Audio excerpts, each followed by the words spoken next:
Not a girl anymore. The words hit Reese Ashford's neck like a physical thing. Warm breath carrying a threat that wore the mask of kindness. Equipment Storage C at Camp Ridgeline smelled like gun oil and concrete dust and the stale air of a room that hadn't seen sunlight in years. 21:47 on a Thursday night in early 2024, and three men had just made the decision that would define the rest of their lives. They thought they were predators. They were wrong. Bryce Harding stood 6 feet away, close enough for Reese to count the days since his last shave. Close enough to smell the cheap coffee and cheaper whiskey that had fueled his courage all afternoon. 33 years old, 6'2", 220 pounds of former Army Ranger who'd spent the last decade believing that size was the same thing as power. Behind him, Derek Kane blocked the door with his shoulder. 28 years old and built like he'd been designed in a lab specifically to intimidate anyone smaller than a sedan.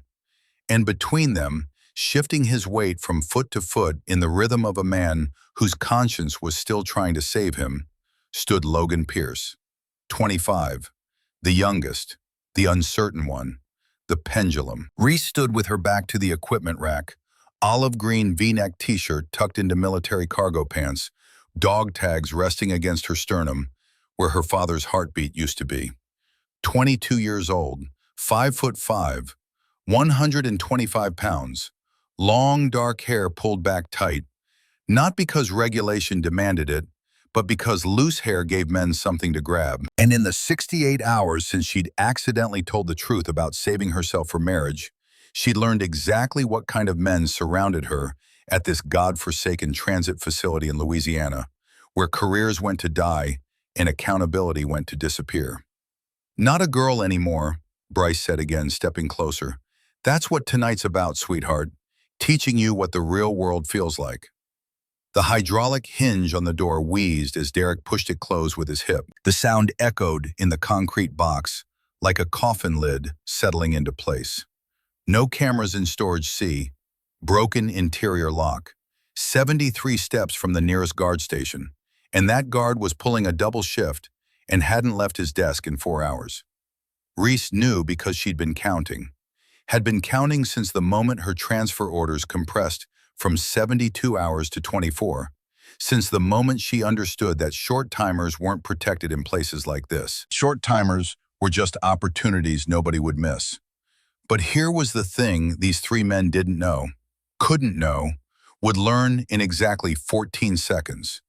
Reese Ashford had been counting longer than they'd been planning, had been mapping exits and blind spots and hydraulic door hinges since the day she arrived, had called Victor Drummond 3 nights ago and heard the old man's voice carry across the phone line with the weight of 49 years fighting wars in places that didn't exist on any map the public would ever see.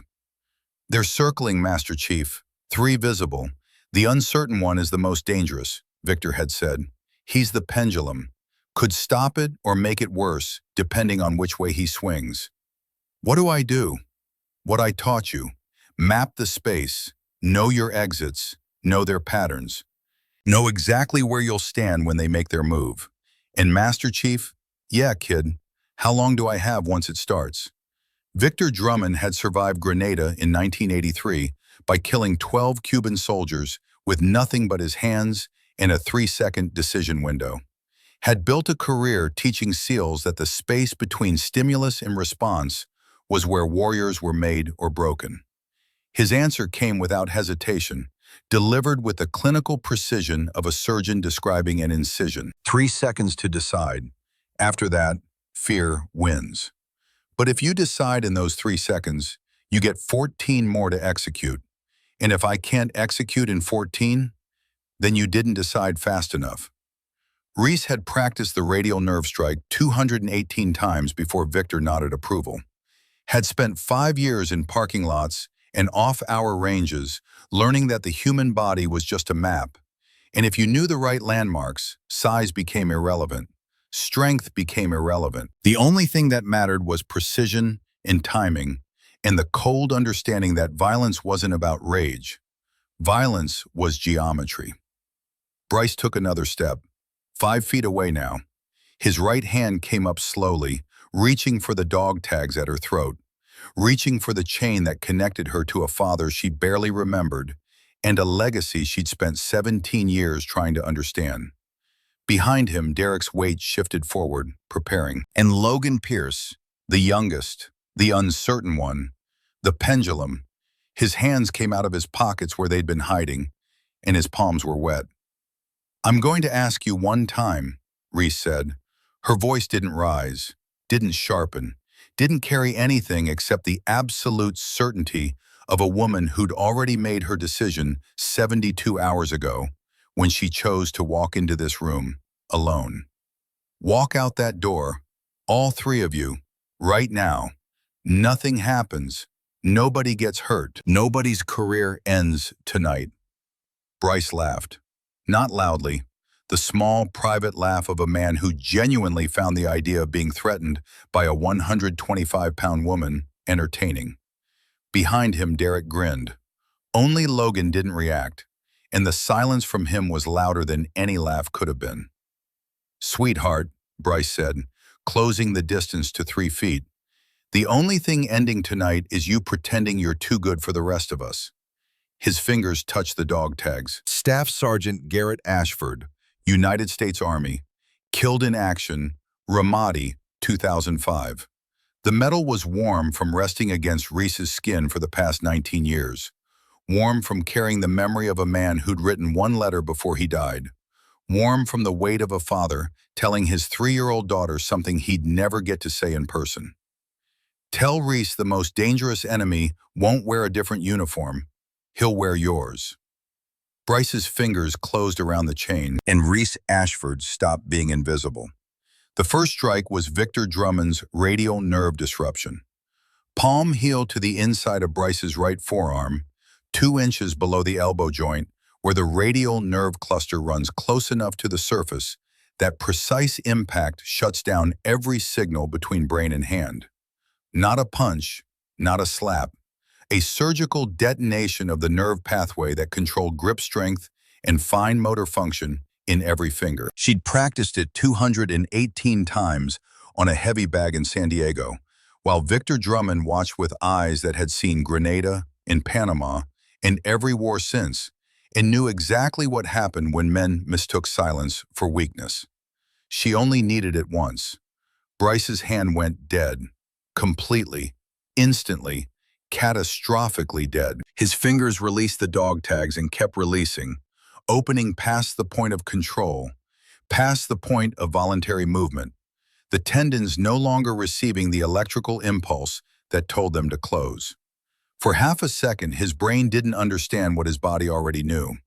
Then the scream came, high and thin and carrying the pitch of a man who just learned that the hierarchy of physical power he'd believed in his entire life was a lie. "My hand," he gasped, staggering backward, holding his right arm against his chest like something that had been severed. "What did you... My hand won't..." 2 seconds gone. Derek moved. He was a follower, but followers still had reflexes, and his reflexes said, protect the leader, eliminate the threat.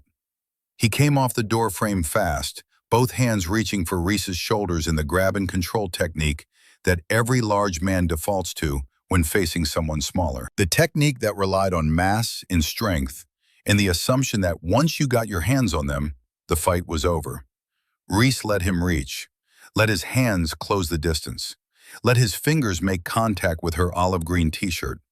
Then she dropped her weight 2 inches, pivoted 30 degrees, and drove her knee into the exact spot where the peroneal nerve crosses behind the fibular head on the lateral side of the knee. Victor had circled it on an anatomy chart and made her memorize it blindfolded.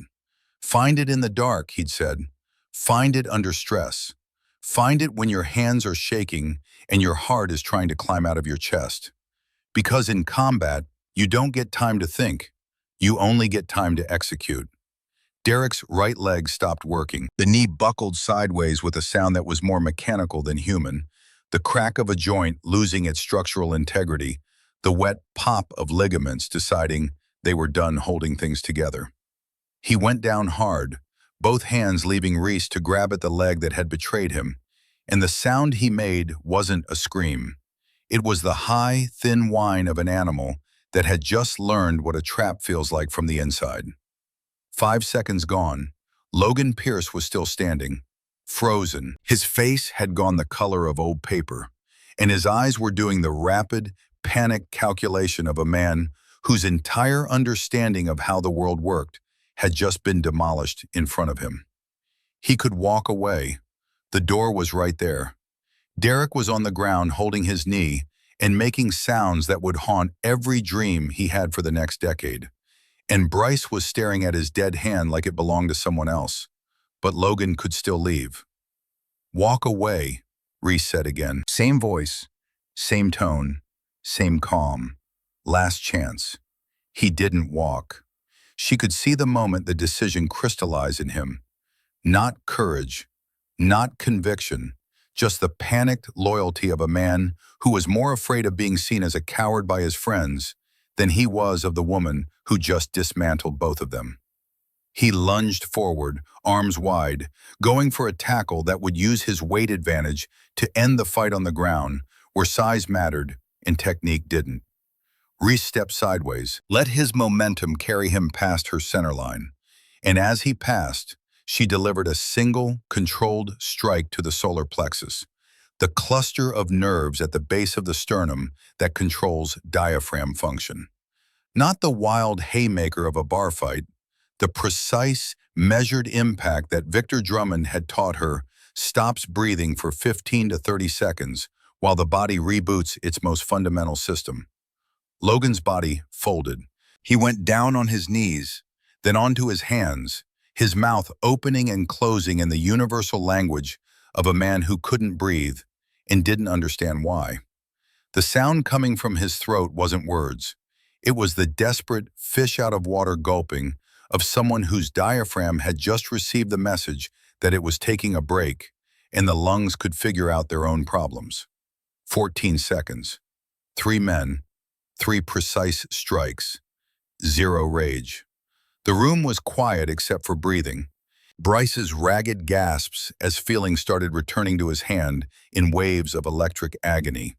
Derek's whimpering as he held his knee and rocked back and forth on the concrete, like motion could somehow undo what had been done. Logan's desperate gulping as his diaphragm slowly remembered how to function, and air started moving again in short, painful bursts. Reese stood in the center of the room. Her hands weren't shaking. Her breathing was still at 4 counts in, 4 counts out. The rhythm Victor Drummond had drilled into her nervous system until it was more reliable than instinct. Her hair had come loose on one side, falling across her shoulder, and she pushed it back with a motion so casual, it made the violence of the previous 14 seconds feel like something that had happened in a different dimension. She waited. Not because she needed to, because Victor had taught her that the fight wasn't over when the body stopped moving. It was over when the mind stopped believing it could win. Bryce tried to rise, got halfway up, his dead hand pressed against his chest like a wounded bird. His eyes found Reese, and what she saw in them wasn't anger. It was the existential confusion of a man who'd been certain of his place in the hierarchy of physical power, and just learned that the hierarchy was a lie. "What did you do to me?" he gasped. His voice cracked. "My hand. I can't feel my hand." "You'll feel it in about 2 minutes, Reese said. She crouched beside him. Close enough for him to feel her breath, the way she'd felt his when he reached for her dog tags. "The nerve will reconnect. Full function returns in 24 to 48 hours. She stood, stepped back to the center. 3 men on the floor around her like wreckage from a collision they'd caused and couldn't survive. Derek tried to speak through his pain. "You can't, you attacked." "I defended," Reese said. "There's a difference, and the bruises on your bodies will confirm exactly what happened if anyone ever asks." Logan had gotten his breathing back. He sat on the floor with his arms wrapped around his midsection, tears running down his face. Not from the pain, from the shame. Because the youngest of them, the uncertain one, the pendulum, had just realized which way he should have swung. "Now," Reese said, and her voice carried something new. Not anger, not triumph. Authority. The absolute, undeniable authority of a person who'd just proven that the rules of this room had changed permanently. I'm going to ask you questions, and you're going to answer them out loud, looking at me. None of them moved. What were you going to do? Silence. The heavy, suffocating silence of men who'd lost the ability to construct lies fast enough to cover the truth. Say it. Bryce stared at the floor. His jaw worked. The muscles in his face fought a war between shame and defiance, and shame was winning. We were going to... He couldn't finish. The sentence dissolved in his mouth like acid. Going to what? Take it, he whispered. The words came out broken. Her first time.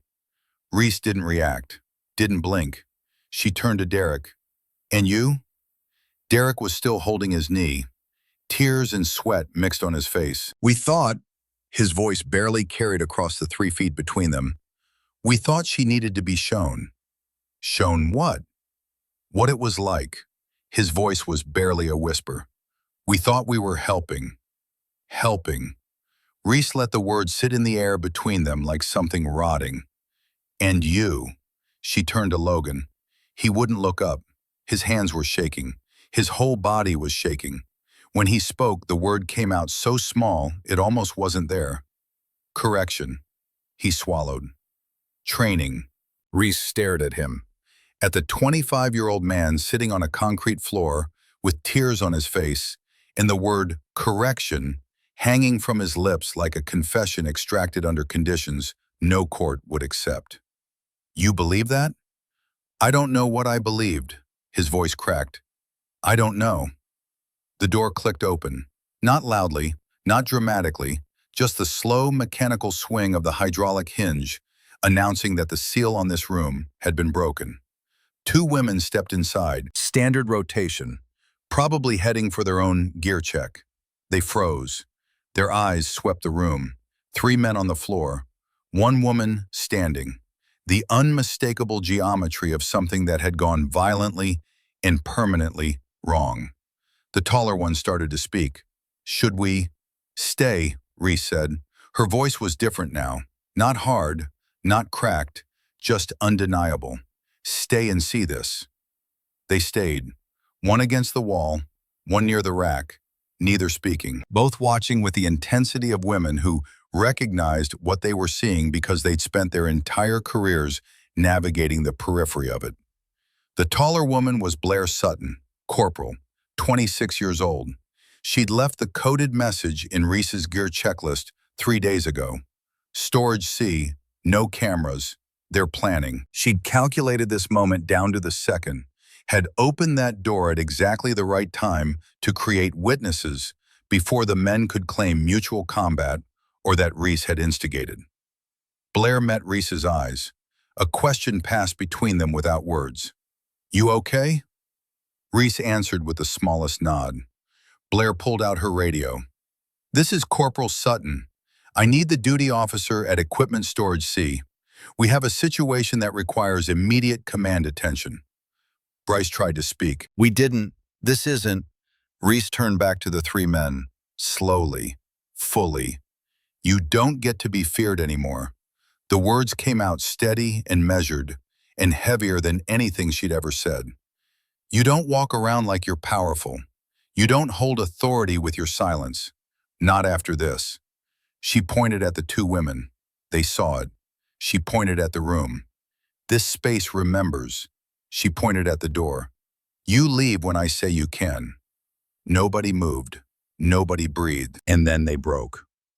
Bryce went first, down to his knees, not because she told him to, because standing required believing he still deserved to stand, and that belief had been surgically removed along with the nerve function in his right hand.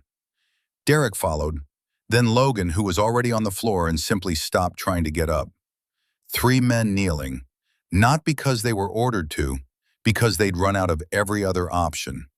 Reese stood over them and felt nothing. Not satisfaction, not triumph, not the righteous anger she'd expected. Just a vast, clinical emptiness. The emotional frequency of a woman who'd just done exactly what she was trained to do and found that the doing of it carried a weight she hadn't anticipated. She turned to the two women by the door. "If anyone ever tells you that fear is strength," she said, "remember this room. Remember what three men who thought they were strong look like when they meet someone who actually is." They nodded, both of them, with a slow, deliberate movement of people who were witnessing something they would carry for the rest of their lives. Then Reese walked out. She didn't look back, didn't pause, didn't deliver a parting threat or a final word. Just walked through the door and down the corridor and into the Louisiana night air that tasted like humidity and the freedom of a woman who'd just proven to herself and to three men and to two witnesses and to the ghost of a father who died in Ramadi that she was exactly what Victor Drummond had built her to be. Precise, clinical, unbreakable. Behind her, three men stayed kneeling on a concrete floor because getting up would have meant believing they still had the right to stand tall, and they didn't. 5 years earlier, San Diego, a boxing gym in the kind of neighborhood where the rent was cheap and the questions were cheaper. 17-year-old Reese Ashford had just dropped a 23-year-old Marine in the second round with a right cross that surprised even her. Blood on her knuckles, rage in every muscle. The third unsanctioned fight this month, and the crowd, if you could call 12 people a crowd, was still making noise when the old man in the corner stopped clapping and started watching. Victor Drummond was 66 years old, white-haired, straight-backed in the way of men who'd never learned to slouch because slouching in the places they'd been got you killed. His hands were wrapped and scarred, knuckles rebuilt so many times they looked like topographic maps of places that didn't exist on any chart. He wore a faded navy t-shirt that had been through more wash cycles than most people had been through relationships. And when he looked at Reese, his eyes carried the weight of someone who'd seen too much and remembered all of it. Reese wiped the blood off her hands and headed for the exit. She didn't want praise, didn't want conversation, didn't want anything except the silence of her mother's empty apartment and the dog tags hanging on the mirror that belonged to a man she barely remembered. "You fight angry," the voice stopped her. Not because it was loud, because it carried the weight of someone who'd earned the right to say exactly what he meant without decoration. She turned. The old man was standing now, arms folded, studying her the way a surgeon studies an x-ray. "Angry is all I have," she said. "Then you're going to die young." His voice didn't soften, didn't offer sympathy, just delivered facts with the precision of someone who understood that truth was more respectful than comfort. Because angry doesn't win fights. Angry just makes you feel like you're winning while you're actually getting destroyed. "Who are you?" "Someone who trained your father." The words hit her like a physical force. Her body went still. The gym noise faded to static. "My father died in Ramadi." Staff Sergeant Garrett Ashford, IED, November 2005. "You were 3 years old."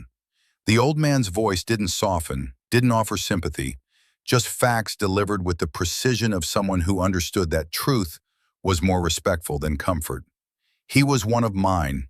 I trained him before his first deployment. Best natural fighter I ever saw." "Then why is he dead?" "Because the best fighters aren't always the best survivors. Your father fought like you, with rage, courage without discipline, heart without mechanics. He took a step closer. He'd be ashamed of what you're wasting." Reese felt the anger surge, the familiar, bone-deep fury that had lived inside her since the day her mother sat her down and explained why Daddy wasn't coming home. The fury she'd been feeding with fists and fights, and the self-destruction of a girl who had nothing to lose because the thing that mattered most had already been taken. "You don't know anything about me. I know you hit hard, but telegraph your right cross by dropping your shoulder. I know your footwork is instinctive but undisciplined. I know you won that fight because he was slower, not because you were better." He unfolded his arms. "And I know that if someone trained you properly, you'd be dangerous for the right reasons instead of the wrong ones. I don't need a trainer." "No, you need a purpose. There's a difference." He reached into his jacket and pulled out a photograph. Old, creased, the colors fading the way photographs do when they've been carried too long in pockets that have seen too many countries. Two men in desert camouflage, arms around each other's shoulders, grinning at the camera with the joy of warriors who'd survived something they shouldn't have. One of them was the old man, 30 years younger. The other was her father. Reese's hands started shaking. She clenched them, forced them still. My name is Victor Drummond, Master Chief, retired, 49 years, Navy SEALs. I know who you are. No, you don't. Nobody does. And that's the point. He put the photograph away. I'm going to teach you everything your father should have lived long enough to teach you himself. Not how to fight angry, how to fight precise. How to survive when the people who are supposed to protect you become the threat. Why would my own people threaten me? Victor's eyes changed. Something dark moved behind them, something that had seen too much and remembered all of it. Because you're a woman, because you're young, because you're going to walk into rooms where men have already decided what you are before you open your mouth. His voice dropped. And because the most dangerous enemy you'll ever face won't be wearing a different uniform. He'll be wearing yours. She didn't understand it then. She would. They trained in back rooms, in off-hour ranges where no one asked questions, in parking lots at 4 in the morning when the world was asleep, and the only witness was the Pacific fog rolling in from the ocean like God's breath across the water. Victor didn't teach her to shoot better or run faster. The military would do that. He taught her something no manual covered and no instructor mentioned. How to break a man twice her size using nothing but anatomy and timing. Victor explained the 14-point system during their third session. They sat on a training mat in a warehouse that smelled like sweat and old rubber. His hands were wrapped, steady, carrying the calm of someone who'd made peace with violence. Size doesn't matter when you know anatomy, he said. 14 pressure points on the human body. Hit anyone correctly, motor shutdown. Complete. Instant. He demonstrated on her forearm, pressure without force. The radial nerve cluster, 2 inches below the elbow. Interrupt the signal from brain to muscle. Clean hit, 30 seconds to a minute of total hand disability. Show me how to find them, she said. You already know how. Your body knows where its own vulnerabilities are. Every point I'm going to teach you is a point you'd instinctively protect if someone came at you. The throat, the eyes, the groin. Those are obvious. But there are 11 others most people don't know about. And those 11 are what separates someone who brawls from someone who wins. Over the next 5 years, he taught her all 14, made her practice each strike until her hands moved without thought. 218 repetitions of the radial nerve strike before he nodded. 347 repetitions of the perineal disruption before he said she was ready. 412 repetitions of the solar plexus strike before he trusted her to use it. You'll know when you need this, he told her on their last session before she shipped to BUD/S. And when you do, don't hesitate. Hesitation gets you killed. Precision keeps you breathing. What if it's not an enemy? Then it's worse. Because enemies are supposed to try to hurt you. When it's someone who wears your patch, your flag, your insignia, that's the betrayal that breaks people. He held her shoulders. Don't let it break you. Your father's last letter to your mother said one thing that matters. He pulled an envelope from his jacket. Worn, creased. The ink faded but still legible in the script of a man who'd written it, knowing he might not come home to say the words in person. Reese took it with hands that had stopped shaking years ago, but started again now. The letter was short, 3 paragraphs, but the last one was the only thing that mattered. Tell Reese the most dangerous enemy won't wear a different uniform. He'll wear yours. I learned that in Fallujah when my own squad almost left me behind because they thought I hesitated. I didn't hesitate. I decided in 3 seconds that their target was a kid with a cell phone, not a bomber. They were wrong. I was right. But they never forgave me for making them wait those 3 seconds. Tell her, Never let anyone decide what she's worth. Not the enemy, not her own people. Reese pressed the letter against her chest, felt the paper warm from her body heat, felt the words sink into her bones like something she'd always known but never had language for. He wasn't talking about the enemy, Victor said quietly. He was talking about everyone. She carried those words through Boods/S, through Hell Week, where the Pacific Ocean tried to kill her, and she refused to let it. Through the moments when instructors told her to quit, and she answered with silence. Through the days she earned her trident, first woman in her class, one of the first in history. She carried those words to Camp Ridgeline in early 2024. She was about to need them. It happened on the fourth day, not with drama or menace, with something worse, casualness. A handful of men lingered near the benches outside the equipment cage. Afternoon downtime, the emptiness of men with too much strength and not enough mission. Reese wasn't part of the group. She'd stopped only because one of them asked where she was headed next. "Orders say East Coast," she said, flat, minimal. That should have been the end. "So you got anyone waiting on you back home?" The voice was pitched low enough to sound harmless. Bryce Harding, 33, former Ranger, 6'2", 220, with the posture of a man who'd never been told no by anyone smaller than him. Reese decided whether the question deserved oxygen. Number. A look exchanged between Bryce and the man beside him.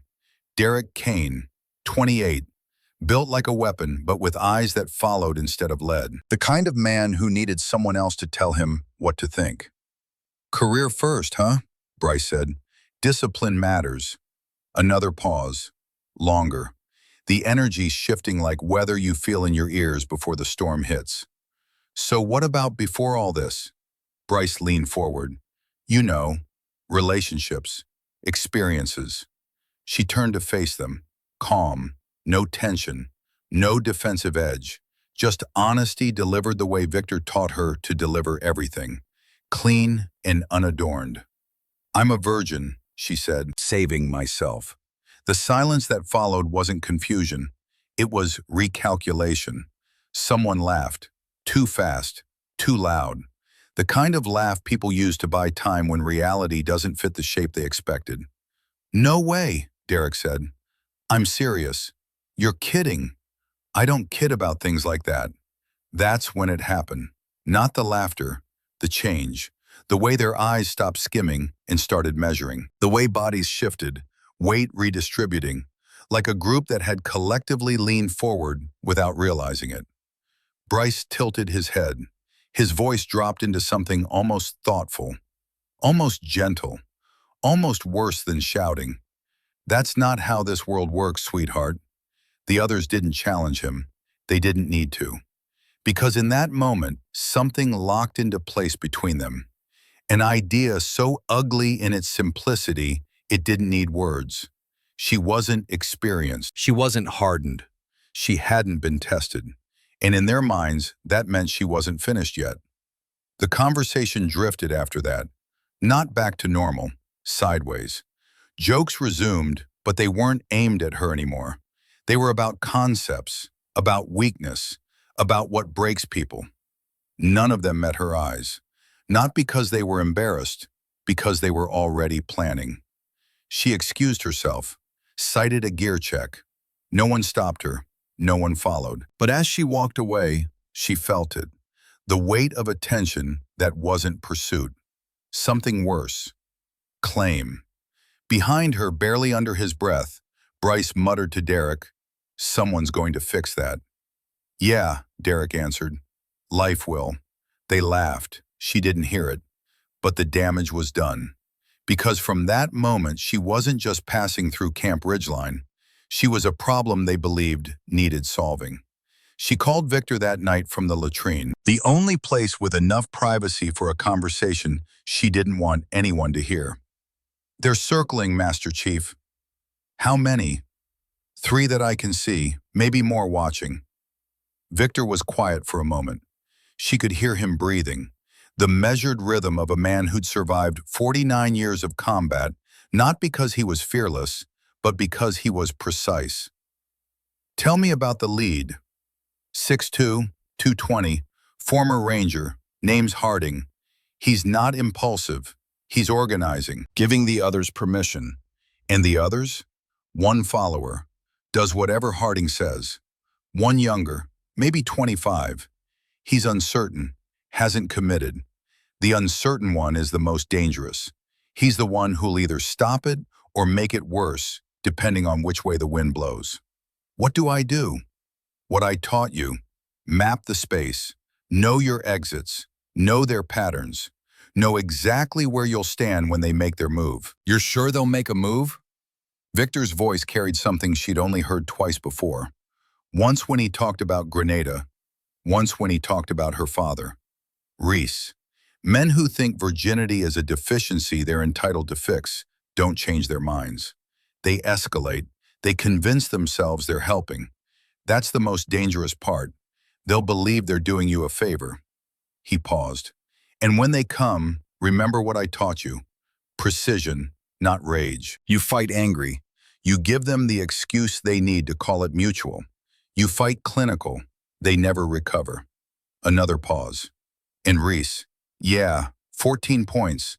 You only need 3. Choose the ones that leave marks they'll feel every time they make a fist for the rest of their lives. Master Chief, yeah, thank you for teaching me. Don't thank me yet. Thank me after. She hung up, pressed the phone against her forehead, held her father's dog tags in her other hand, felt the cold metal warming against her palm. She didn't sleep that night, not because she was afraid, because Victor had taught her that preparation was the space between surviving and being destroyed. And preparation meant being awake when the predators assumed you were asleep. She mapped the facility in her head, every exit, every blind spot, every corridor with working cameras and every one without. The storage rooms with locks that work from the inside, the ones that didn't. She noted that equipment storage C had no camera coverage, no working interior lock, a solid door with a hydraulic hinge that could be blocked from outside. She noted that Bryce had walked past that door 3 times in 2 days. She noted that her transfer orders activated in 72 hours. And she noted with the calm, clinical precision of a woman who'd been trained by a man who survived Grenada with nothing but his hands and his knowledge of human anatomy, that 72 hours was exactly the window they would use. Because short timers weren't protected, weren't staffed, weren't dangerous. They were just passing through. And everyone knew what that meant. Over the next 2 days, the atmosphere at Camp Ridgeline thickened around her, like a noose being tightened 1 millimeter at a time. Her locker was moved, just 2 inches. Subtle enough to deny, obvious enough to send a message. We've been in your space. Her PT schedule started overlapping with theirs, not by accident. She stopped hearing her name. Instead, the Navy girl, short timer, number 20, like she was a training exercise, not a person. And the conversations changed. Not louder, closer. Statements with no context dropped like breadcrumbs. Some people don't get it yet. She'll understand soon enough. Better when it's not a choice. She heard Bryce say it clearly to Derek one evening, thinking she was out of earshot. If we don't teach her what it means now, someone else will. And worse. That was the lie they told themselves. That what they were planning wasn't assault, it was protection, correction, training. They believed they were helping her. That was the most dangerous part. Then the transfer orders came through. 72 hours compressed to 24. New unit, new location. She was leaving tomorrow. The words spread within the hour. Low voices, half glances, conversations that stopped when she passed. She's gone tomorrow. Last day. Didn't think she'd make it through here untouched. That word, untouched. They didn't say it like a hope. They said it like a loophole. Because leaving meant she wouldn't be around to complain. Wouldn't have time to become a problem. Wouldn't have backup. She felt the timeline compressing, felt their urgency building, felt the vibration of men who'd crossed a line in their minds and were now just waiting for the physical world to catch up. She checked her exits one more time, noted which hallways had traffic after 2100 and which went dead, confirmed that equipment storage C was empty, unmonitored, and exactly where Bryce would choose. Then she did something they didn't expect. She went to the equipment cage at 2130 for a gear check, alone, with the door open. In the one room on the compound where 3 men could corner a woman and nobody would see or hear a thing. She wasn't walking into a trap, she was setting one. Because Victor taught her the most important lesson of her life on a training mat in San Diego when she was 18 years old. The fight starts before they touch you. It starts when they decide they have the right, and it ends when you decide they were wrong. Reese Ashford stood in equipment storage C with her back to the door and her hands steady and her father's dog tags warm against her chest. And she waited, because 14 seconds was all she would need, and they were about to find out what those 14 seconds contained. The transport left Camp Ridgeline at 0600 on a Friday morning in late April 2024, and Reese Ashford didn't look back. Not at the compound that had tried to break her. Not at the brass plaque that would be installed 3 days later outside equipment storage C, reading, "Where silence ended." Not at the 3 men who were still learning what their hands felt like when nerve pathways reconnected and the body remembered how to obey. She sat in the back of the military transport with her duffel between her knees and her father's dog tags pressed against the base of her throat and the memory of 14 seconds playing on a loop behind her eyes. Not with horror, not with satisfaction, with the complicated weight of a woman who'd done exactly what she was built to do and was still figuring out what that meant. Her phone buzzed. One message. Victor Drummond.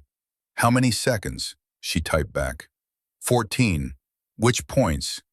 "Radial nerve, peroneal, solar plexus." A pause. Then, "Your father would be proud. Not of the strikes, of the control. Rage would have put them in the hospital. Precision put them on their knees. There's a difference. Thank you, Master Chief. Don't thank me. Thank me when you pass it on. Because what I taught you isn't for you. It's for every woman who comes after you, who won't have to fight the fight you just fought." Reese stared at the message for a long time. The transport hummed beneath her. The road stretched ahead toward Virginia Beach and SEAL Team 5, and a deployment that would test everything Victor had built in her and everything her father had died believing she could become. She was ready. She'd been ready since she was 17 years old, standing in a boxing gym in San Diego with blood on her knuckles and an old man's voice telling her the truth she needed to hear. Angry gets you killed. Precision keeps you breathing. She was still breathing, and 3 men in a storage room in Louisiana were still learning what that cost them. Virginia Beach didn't want her. Reese knew it the moment she walked through the compound gate with her duffel over her shoulder and her transfer orders in her hand. She knew it from the way the duty officer looked at her paperwork, then at her, then back at the paperwork with the expression of a man hoping the ink would rearrange itself into something that made more sense. She knew it from the silence that followed her down the corridor to the team room, where 6 men sat around a table covered in maps and satellite imagery, and the tension of warriors who'd just been told their new team member was a 22-year-old woman with 0 combat experience. Commander Dalton Kincaid was the first to speak. 38 years old, 16 years special operations. 2 bronze stars and a Purple Heart from places that didn't appear on maps available to the public. He had the posture of a man who'd never given an order he wasn't willing to execute himself, and the eyes of someone who'd executed too many. "You're Ashford?" "Yes, sir." Kincaid tapped the folder on the table. "Your file's interesting. Pipeline complete. Trident earned. Top marks in every qualification except one." "Which one, sir?" "Combat experience." He closed the folder. "Pipeline complete doesn't mean combat ready. I don't care what you did at BUD/S. I care what you do when rounds come down range and the plan falls apart. Then put me where the rounds are, Commander. I'll show you."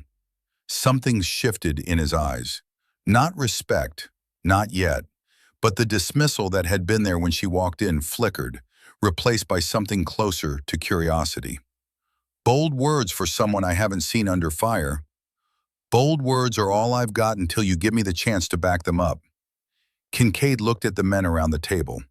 Senior Chief Wyatt Cross, 41, former Marine Raider, a scar across his jaw from Fallujah that he never explained because the men who were there when he got it knew the story, and the men who weren't didn't need to. Carter, Mills, Carson Reed, the combat medic, and a communications specialist named Webb, who watched everything and said nothing, which made him the most dangerous person in any room he occupied. "She's on the team," Kincaid said. His voice carried the weight of a decision that wasn't up for debate. "You've got a problem with that. Write it down. I'll read it when we get back from deployment." Nobody wrote anything down, but nobody shook her hand either. But then Kincaid did something unexpected. He pulled Reese aside after the briefing into a corridor where the fluorescent lights hummed and the walls were painted the institutional green that every military facility in the world seemed to share. "Ashford, I'm going to be straight with you. I've briefed the team to push you, hard. I need to know if you break before I take you downrange." Reese met his eyes. "Why tell me?" "Because your file says you neutralized 3 men in 14 seconds at Camp Ridgeline using nerve strikes. That's not luck. That's training. Who taught you?" "Victor Drummond, Master Chief, retired. Grenada, 83. Kincaid went still, the kind of still that meant something had just clicked into place. "The Victor Drummond? The 3-second rule? You know it?" "Every SEAL knows it. We just don't know who he taught it to." Kincaid studied her with new eyes. "If Drummond trained you, you're not here to prove you belong. You're here to prove we deserve you." And just like that, the game changed. The first week, Reese didn't speak unless spoken to. She kept her gear squared, hit every mark in training. When they ran, she ran faster. Not to prove a point, to survive. Because in a team of operators who'd been doing this since before she graduated high school, being equal wasn't enough. She had to be undeniable. When they shot, she shot tighter groups.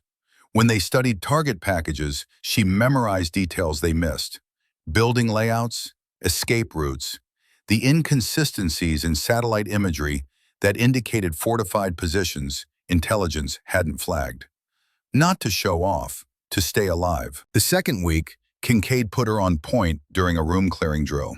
Full kit, live rounds, 6 hostile targets on paper, 2 friendlies mixed in.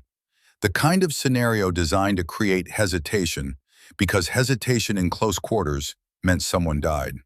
She cleared it in 38 seconds. No missed threats, no friendly hits. Clean.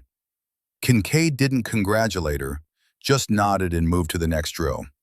But that nod carried more weight than any Silver Star ceremony she would ever attend. Because it was the first acknowledgement from a man who'd started the week certain she didn't belong and was ending it uncertain about everything he'd assumed. The third week, Wyatt Cross pulled her aside after morning PT. "Then I guess we better deploy." He almost smiled. Almost.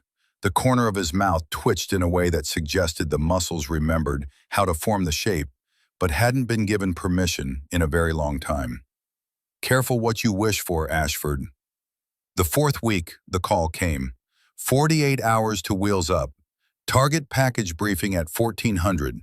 Former Ba'ath Party intelligence officer operating out of a fortified compound 12 clicks southeast of Al-Hasaka, northern Syria. Target call sign, Scarab. Known associate of ISIS remnants, coordinates cross-border weapons trafficking from Iraq. Intelligence said 6 to 8 hostiles. Civilian presence likely. Limited extraction options. The kind of mission where everything that could go wrong historically did.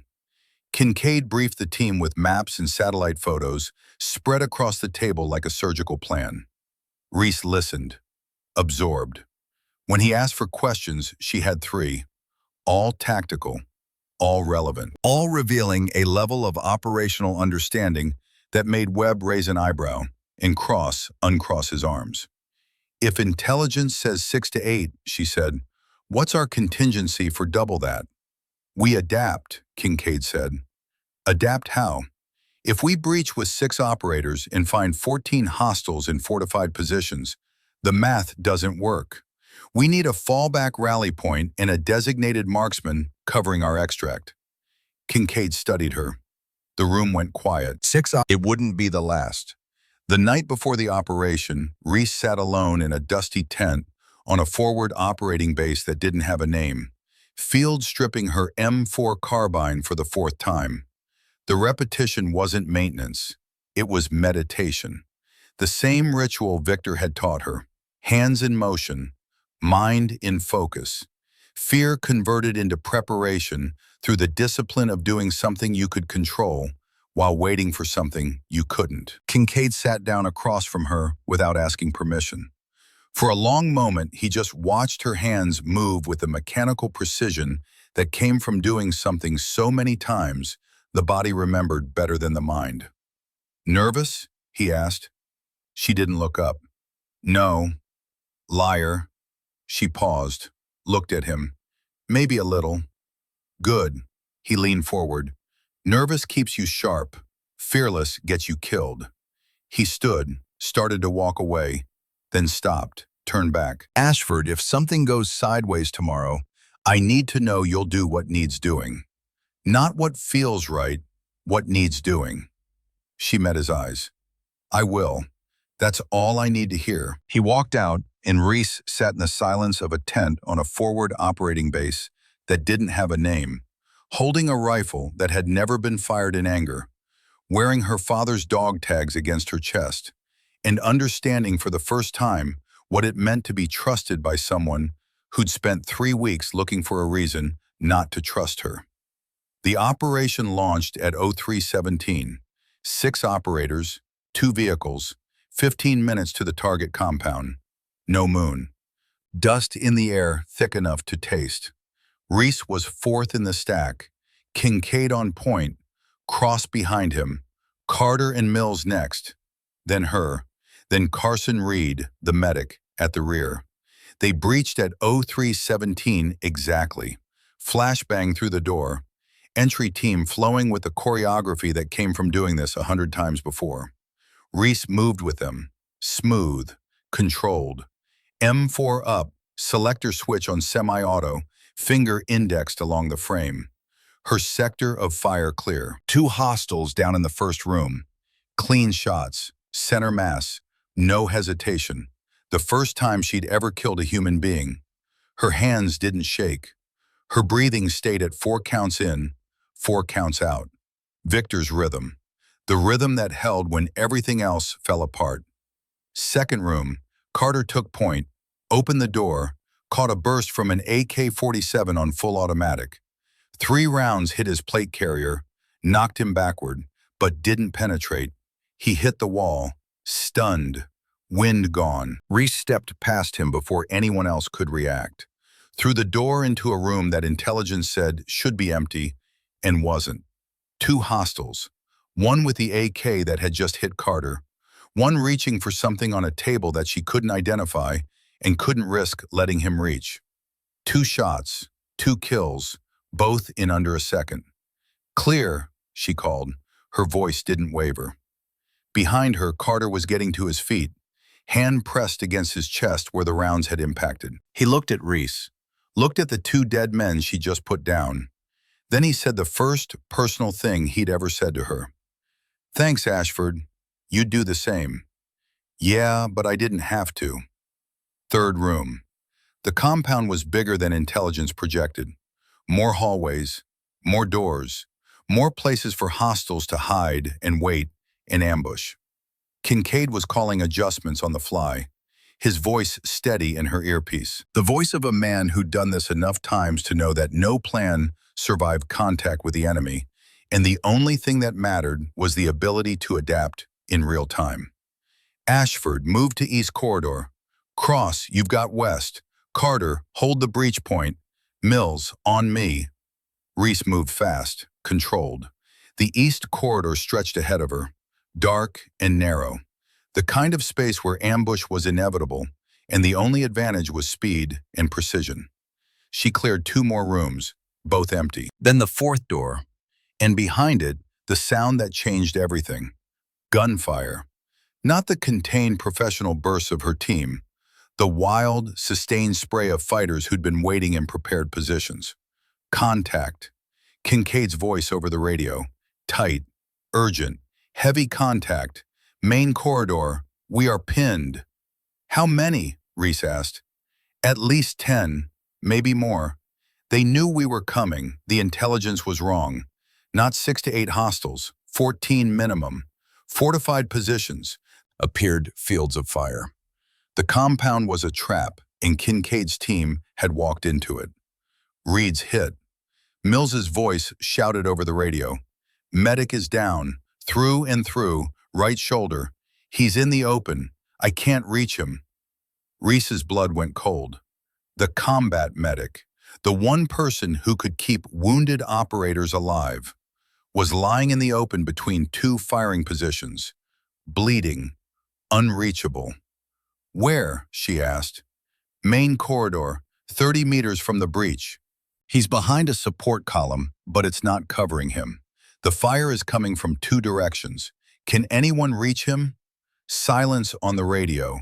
The silence of men who were pinned behind cover with bullets chewing the walls around them. Calculating odds that didn't add up. Negative, Kincaid said. Anyone who moves into that corridor is dead. Reese closed her eyes. 1 second, the longest second of her life. She thought about Victor, about her father, about the letter he'd written to her mother before Ramadi. Tell her to never let anyone decide what she's worth. She opened her eyes. I can reach him. Negative, Ashford. That corridor is a kill zone. Commander, if Reed bleeds out, we lose our medic. If we lose our medic, the next man who gets hit dies. I can reach him. How? East corridor connects to the main hall through a service access 20 meters ahead. I come in from the flank. They're focused on your position. They won't expect contact from the east. Kincaid was quiet for 2 seconds. 2 seconds that contained every calculation a commander makes when he's about to send someone into a space where the probability of death is higher than the probability of survival. Go! Reese ran. Not the controlled tactical movement of room clearing, full sprint. The kind of running that abandoned caution in favor of speed, because speed was the only thing between Reed's life and Reed's death. She hit the service access at a dead run, through the narrow passage, into the main corridor from an angle the enemy hadn't anticipated.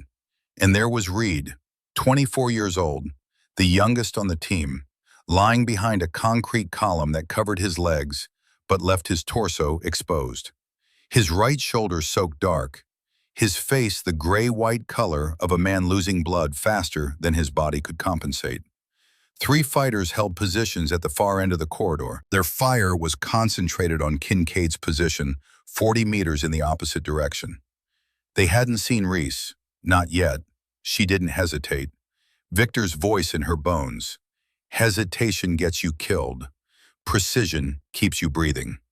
3 shots, 3 kills, each one placed with the surgical accuracy that had been built into her hands over 5 years of training on backlot ranges and parking lot sessions, and 218 repetitions of a palm strike that she'd used in a storage room in Louisiana against men who wore the same uniform. The corridor went silent. She reached Reed in 4 seconds, grabbed the drag handle on his vest, pulled. He was 190 pounds of dead weight, and she was 125 pounds of adrenaline and Victor's training and her father's fire. She dragged him 40 meters under fire that resumed from deeper in the compound. Rounds cracking past her head, chewing the walls, shattering concrete that sprayed across her back like shrapnel. One round close enough to leave a powder burn on her left sleeve, the fabric scorched black in a line 3 inches long. She didn't stop, didn't flinch, didn't slow down. 40 meters, 20 seconds. The longest 20 seconds of her life. She pulled Reed behind the breach wall where Carter was waiting.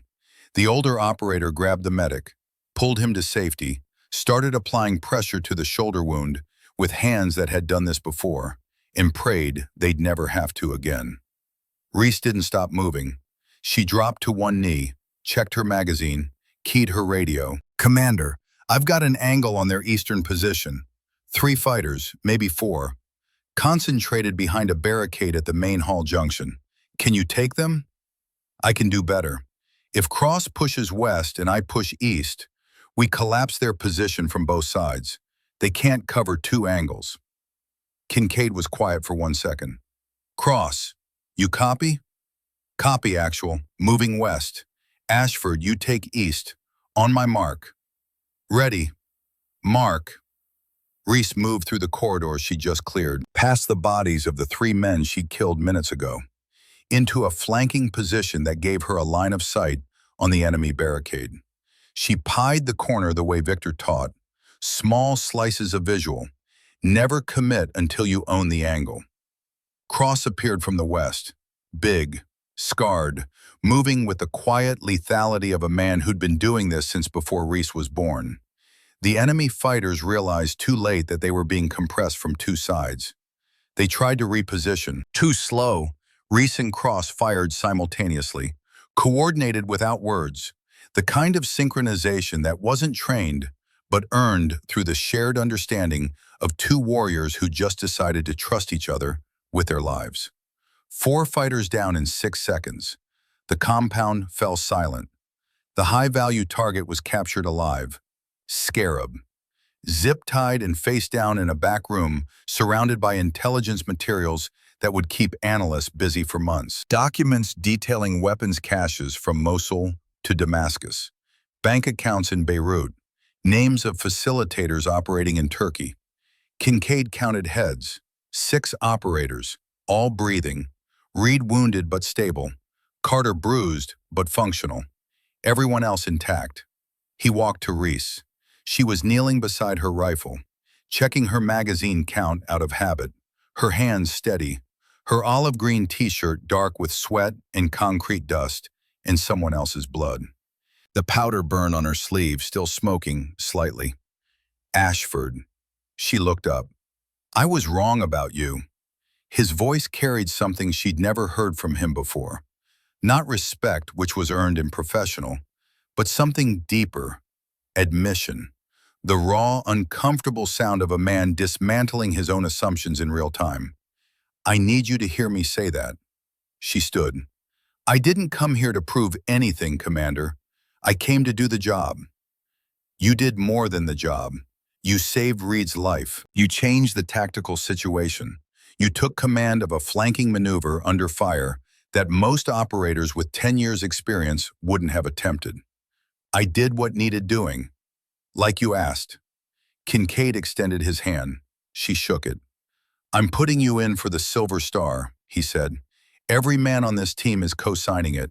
Every man, including Cross." Cross was standing behind Kincaid, listening. When Reese looked at him, he did something she'd never seen him do. He smiled. "Welcome to the team, Ghost." The call sign hit her like a wave. Ghost. Her call sign. Not assigned by paperwork or tradition, earned in a compound 12 clicks southeast of Al-Hasaka, where she'd moved through corridors like smoke, appeared from angles no one expected, disappeared before the enemy knew she was there. "Ghost," she repeated. "You don't like it? I love it." "Good, because it's permanent, and around here, permanent means family." Cross stepped forward, extended his hand. She shook it.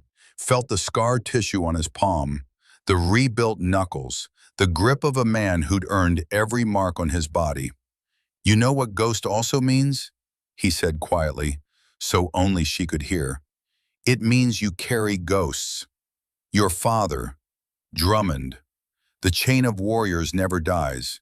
You just became the next link." And just like that, Reese understood. The call sign wasn't just about how she moved. It was about what she carried, who she carried, the legacy that extended backward through Victor, to her father, to every warrior who'd ever taught someone else how to survive when the world wanted them dead. Reed was evacuated to a field hospital and then to Germany. The shoulder wound was clean, through and through, no bone damage. Full recovery expected in 8 weeks. Before they loaded him on the transport, he grabbed Reese's wrist with his good hand. "You dragged me 40 meters under fire." His voice was thin, medicated, but his eyes were clear. "I'm 190. You're what?" 125. 125 with the rifle. He almost laughed, winced instead. "I owe you my life, Ashford. Buy me a beer and we'll call it even." "I'll buy you a brewery." "Just the beer, Reed. I'm a simple woman." He squeezed her wrist. "Thank you, seriously, thank you." She squeezed back. "That's what teams do." The Silver Star ceremony happened in a warehouse on base, with 30 people in attendance. No cameras, no press, just the team, the command staff, and a flag that had seen more classified operations than most generals. The citation read, "For conspicuous gallantry and intrepidity in action against an enemy of the United States in northern Syria, Lieutenant Junior Grade Reese Ashford executed a 40-meter rescue under sustained hostile fire, neutralized multiple enemy combatants, and initiated a flanking maneuver that resulted in the successful completion of the mission and the preservation of friendly forces." Kincaid pinned the medal on her uniform, shook her hand, said nothing that wasn't already written on the citation, because between them, the words that mattered had already been spoken in a dusty compound in Syria, where he told her he was wrong, and she told him she came to do the job. Cross was there, Carter, Mills, Webb, Reed with his arm in a sling, refusing to stay in medical because if Ghost gets a medal, I'm watching. That night, alone in her quarters, Reese took the medal off, looked at it, felt the weight, not of the medal, but of what it represented. People had died earning these things. People braver than her, better than her. People like her father who never got a medal because the IED didn't leave enough for a ceremony to honor. She set it on the desk beside her father's dog tags and didn't look at it again. The next morning, her phone rang. A number she hadn't seen in months but would recognize anywhere. Victor. "Saw the news, kid. Silver Star. Syria compound. Your old man would be proud." "Thank you, Master Chief." "Don't thank me. You earned it." He paused. That certain pause of a man deciding whether to say something he'd been holding back. Heard something else too. Camp Ridgeline. 3 men. 14 seconds. Reese's stomach tightened. "Who told you?" People talk, especially when 3 operators suddenly can't explain why they flinch at door hinges. Another pause. "You use the nerve disruption? The radial strike?" "Yes, Master Chief." "Good. That's what it's for. Not for enemies overseas. For moments when your own people become the threat. I didn't file a report, I know, and you shouldn't have, because what you did was better than any report. You made them afraid. Not of punishment, of themselves. That fear lasts longer than any court-martial." Silence on the line. The comfortable silence of 2 people who understood each other at a level that transcended words. Then Victor said something that changed the axis of Reese's world. "I'm dying, kid." The words didn't register. Not immediately. They sat in the air between the phone and her ear like objects that belonged in a different conversation, a different reality, a different universe where the man who'd built her from nothing wasn't indestructible. "What?" "Pancreatic cancer. Diagnosed 3 months ago. They're giving me 6 months, maybe less." "No." The word came out harder than she intended, raw, unfiltered. "No, Master Chief. No, you don't get to do this. You don't get to call me. Tell me you're proud of me." "And then what? Die?" His voice was gentle, the gentlest she'd ever heard it. "Kid, I'm 71 years old. I've been to Grenada, Panama, the Gulf, Somalia, Afghanistan, Iraq, and places that don't have names. I've trained 2,300 SEALs, lost 47 in combat, almost lost one to friendly fire in a storage room in Louisiana. He paused. But I didn't, because I taught her what she needed to know.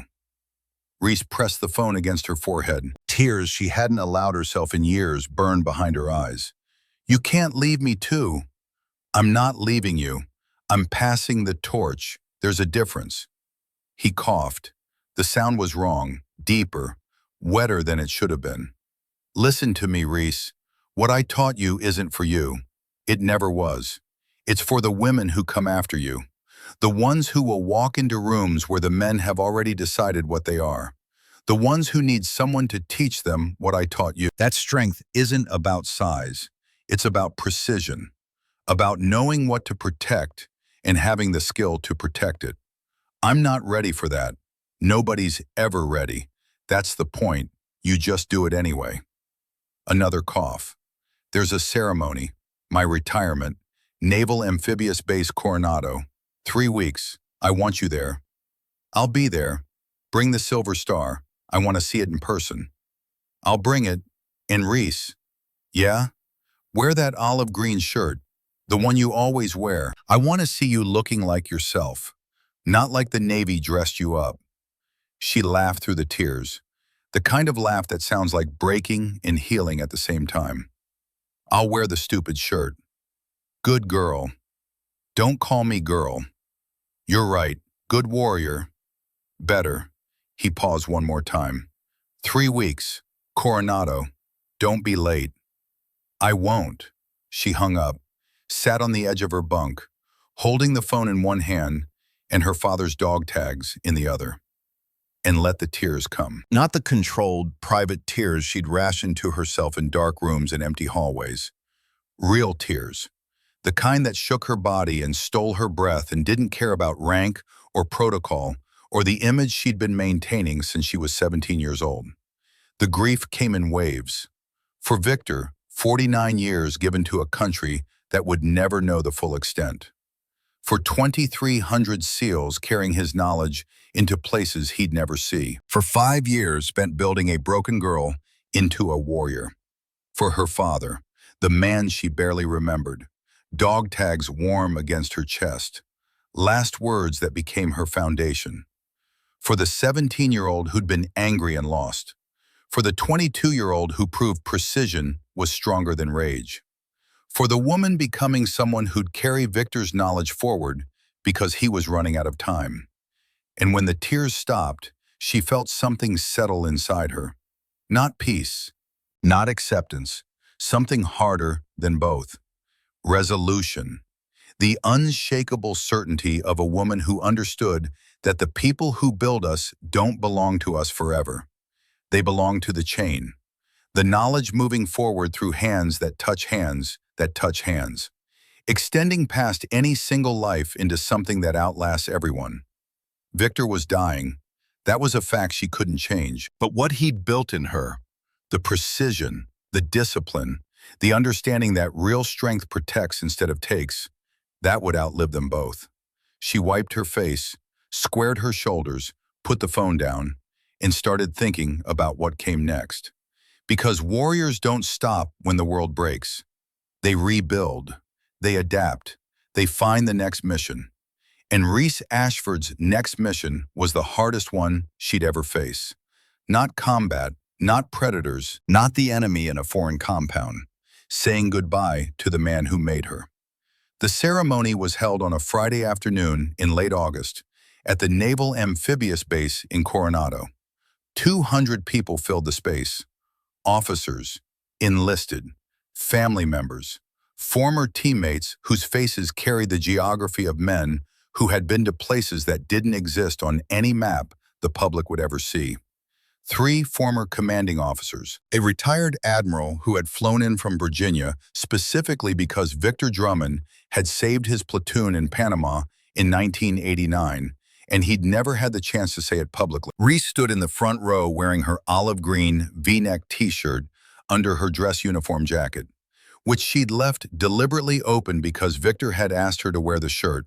And if there was one thing she'd learned in 5 years of being trained, by the most stubborn man in the history of naval special warfare, it was that you didn't argue with Master Chief Victor Drummond about things that mattered to him. The silver star was pinned to her chest. Her father's dog tags hung beneath the shirt, warm against her sternum. She could feel them with every breath. Victor stood at the podium in his dress whites. 49 years of service ribbons covered his chest like a map of every conflict America had fought since Vietnam. His trident pin, the original earned in 1974, was positioned above the ribbons, polished to a shine that caught the afternoon light. He looked thinner than the last time she'd seen him. The cancer was doing what cancer did, quietly dismantling a man from the inside while he refused to acknowledge its authority. His back was still straight. His voice was still the voice that had shaped 2,300 SEALs into warriors. But the weight behind the words was different now, heavier. Like a man who knew he was speaking for the last time and wanted every syllable to count. I've served through Grenada, Panama, the Gulf War, Somalia, Afghanistan, Iraq, he said, and operations you'll never hear about because they're still classified. He paused, the kind of pause that made 200 people stop breathing. But the most important thing I learned didn't come from a battlefield. It came from watching people choose who they want to be when the rules don't apply. When no one's watching, when the right thing and the easy thing are miles apart. His eyes found Reese. Lieutenant, the kind of emotion that a 71-year-old man who had spent half a century teaching warriors to be controlled and clinical and precise had never allowed himself to show. I'm proud of her because 4 months before that deployment, she was in a room with 3 men who thought power meant taking what they wanted from a woman who couldn't stop them. His voice dropped to a register that made the air itself feel heavier. They were wrong. She stopped them in 14 seconds. Using techniques I taught her in a parking lot in San Diego when she was 17 years old. 200 people absorbed the words. Reese felt every eye in the room shift to her. Not with pity, not with curiosity, with something closer to reverence. She didn't file a report, Victor continued, didn't seek revenge, didn't make it public. She just made sure they remembered. And because of that, because one woman chose precision over rage and discipline over destruction, dozens of women who came after her walked into that same facility and didn't have to fight the fight she fought.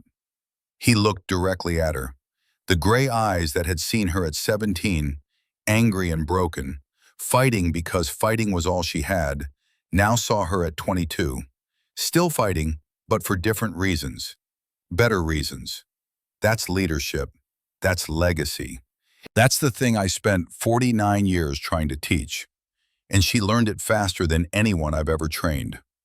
He stepped away from the podium. The crowd parted. He walked directly to Reese, each step carrying the measured precision of a man who had been walking toward this moment for 5 years. He stopped in front of her, reached into his pocket, pulled out something small enough to fit in his palm. His trident pin, the original, 1974, the year he first earned it, 50 years old.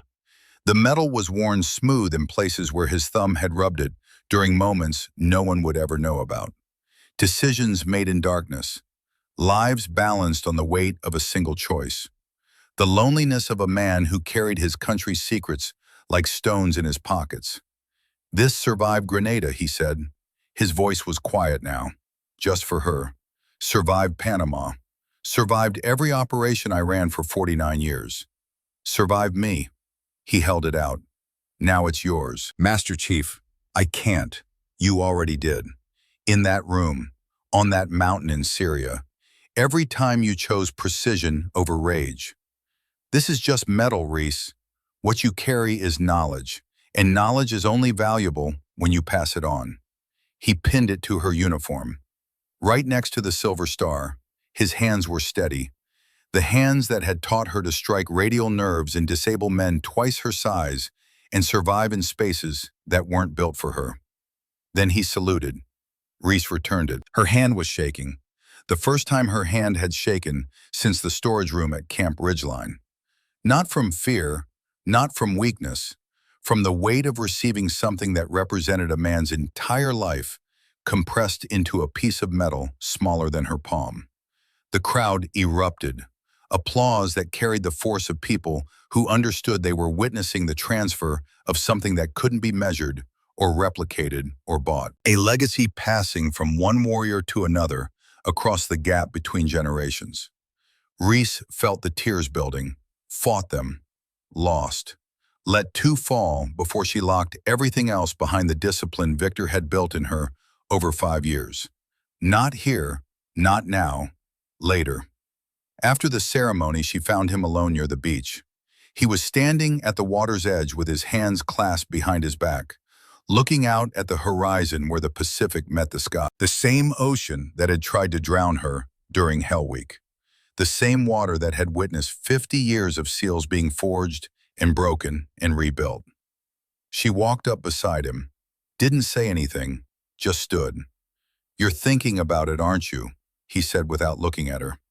"Thinking about what?" Option 2, BUD/S instructor. "How did you know?" "Because I know you, and I know the Navy's going to keep asking until you say yes." He didn't look at her, kept his eyes on the water. "Kincaid wants you back on the team. Another deployment, more operations, more silver stars. That's option A. And option B is a classroom," Reese said. "First female combat instructor in SEAL history, teaching the next generation what you taught me. I want option A." "I know you do." Victor turned to her. The cancer had put shadows under his eyes that weren't there 3 weeks ago. His face was thinner, but his gaze, those gray eyes that had found a broken girl in a boxing gym and seen a warrior, was unchanged. Combat is simple. One target, one solution. Teaching is messy. People fail. People disappoint you. People make you repeat yourself until you want to put your fist through a wall. Sounds like you're selling option B. I'm telling you the truth about it, because the truth is what you deserve. His hand came to rest on her shoulder. The warriors we need aren't just fighters, Reese. They're the ones who recognize when the enemy is wearing the same uniform. The ones who can teach a 19-year-old girl what to do when 3 men decide her body is their right. You're asking me to give up combat. I'm asking you to multiply what I built. His voice softened.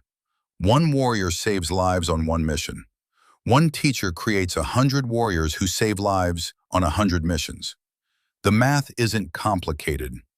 The math isn't the problem, Master Chief. The problem is you're dying, and you want to know your legacy is safe before you go. The words came out harder than she intended, raw, unfiltered, the kind of honesty that lived beneath the discipline and only surfaced when the stakes were too high for politeness. Victor didn't flinch, didn't look away, didn't soften the truth with comfort. "Yes," he said, "that's exactly what I want, and you're the only person who can give it to me." Reese stared at the water, watched a wave build, crest, collapse, rebuild. The cycle that never ended and never changed, and never cared about the people standing on the shore, watching it. "My father died in combat," she said. "He was 29. I was 3. I don't remember his face. I don't remember his voice. All I have are dog tags and a letter he wrote to my mother that said, 'Tell her to never let anyone decide what she's worth.' I know. I became a SEAL because I wanted to be what he was, a warrior, someone who walked into the fire because the fire was where people needed help. And you became exactly that. So how do I walk away from it? How do I trade a rifle for a classroom and not feel like I'm betraying everything he died for?" Victor was quiet for a long time, the longest silence she'd ever heard from him. When he spoke, his voice carried the weight of 71 years and 49 years of service, and the wisdom of a man who had faced his own version of this choice and knew the cost of both answers. "Your father didn't die for combat, Reese. He died for the people behind him, the soldiers who went home because he stood between them and the thing that wanted to kill them." His grip tightened on her shoulder. "Teaching is standing between people and the thing that wants to kill them. The thing is just different. It's not an IED. It's ignorance. It's culture. It's three men in a storage room who believe they have the right because no one ever taught them otherwise. You really think a classroom can fix that? I think a classroom is the only thing that can fix that. One woman in one room stopped 3 predators. One instructor in one program can stop 1,000. He paused. The question isn't whether you can make a bigger impact in combat or in a classroom. The answer is obvious. The question is whether you're brave enough to choose the harder path. Combat is the harder path. No, his voice was firm now. The voice of a man who had made this choice himself and lived with it every day since. Combat is the simpler path. Teaching is harder. Because teaching means opening yourself up, connecting, investing in others who might fail, might disappoint you, might break your heart. Another pause. Combat lets you stay ghost. Teaching makes you human. The truth of it hit her like a physical force. Because he was right. She'd chosen combat for the same reason she'd chosen invisibility at Camp Ridgeline. Because it was safer. Not physically, emotionally. On a battlefield, the rules were clear. Kill or be killed. Protect or be destroyed. There was no ambiguity, no vulnerability, no risk of caring about someone who could be taken away like her father, like Victor. "When did you get so wise?" she asked. "I've always been wise. You were just too stubborn to notice." He squeezed her shoulder one last time, then let go. "Take your time. The Navy will wait. Option B isn't going anywhere." A pause. "And me? I'll be here for as long as here lasts." She looked at him, at the man who had found her when she was nothing and built her into something the military had never seen before, at the cancer eating him from the inside while he stood straight-backed against the Pacific wind and talked about legacy like a man who had decades left instead of months. "I'll do it," she said. "Don't decide now. I don't need to think about it. You're right. You've been right about everything since the day you walked into that boxing gym." She turned to face him fully. "I'll take the classroom. I'll teach them everything you taught me. And I'll make sure every woman who walks into BUD/S knows exactly what to do when someone mistakes her silence for weakness." Victor's face did something she'd never seen before. The rigid, controlled expression that had been his default for 49 years of military service cracked. Not dramatically, not with tears or trembling, just a softening around the eyes, a release of tension in the jaw, the quiet surrender of a man who had been carrying a weight he didn't know he was carrying until the moment someone took it from him. "Your father would be proud," he said. "So would you." "I already am, kid. I already am." They stood together at the water's edge, 2 warriors, one at the end of his road, one at the beginning of a new one, watching the Pacific do what it always did, building, cresting, collapsing, rebuilding, the cycle that never ended, the legacy that never stopped. 3 weeks later, Reese received an envelope. No return address. Inside, a single sheet of paper in Victor's handwriting. The angular, precise script of a man who wrote the way he fought, with no wasted motion. "Reese, I'm writing this because the cancer is moving faster than the doctors predicted, and I want to make sure this reaches you while I can still hold a pen. Everything I taught you, the strikes, the positioning, the nerve disruption system, those are tools.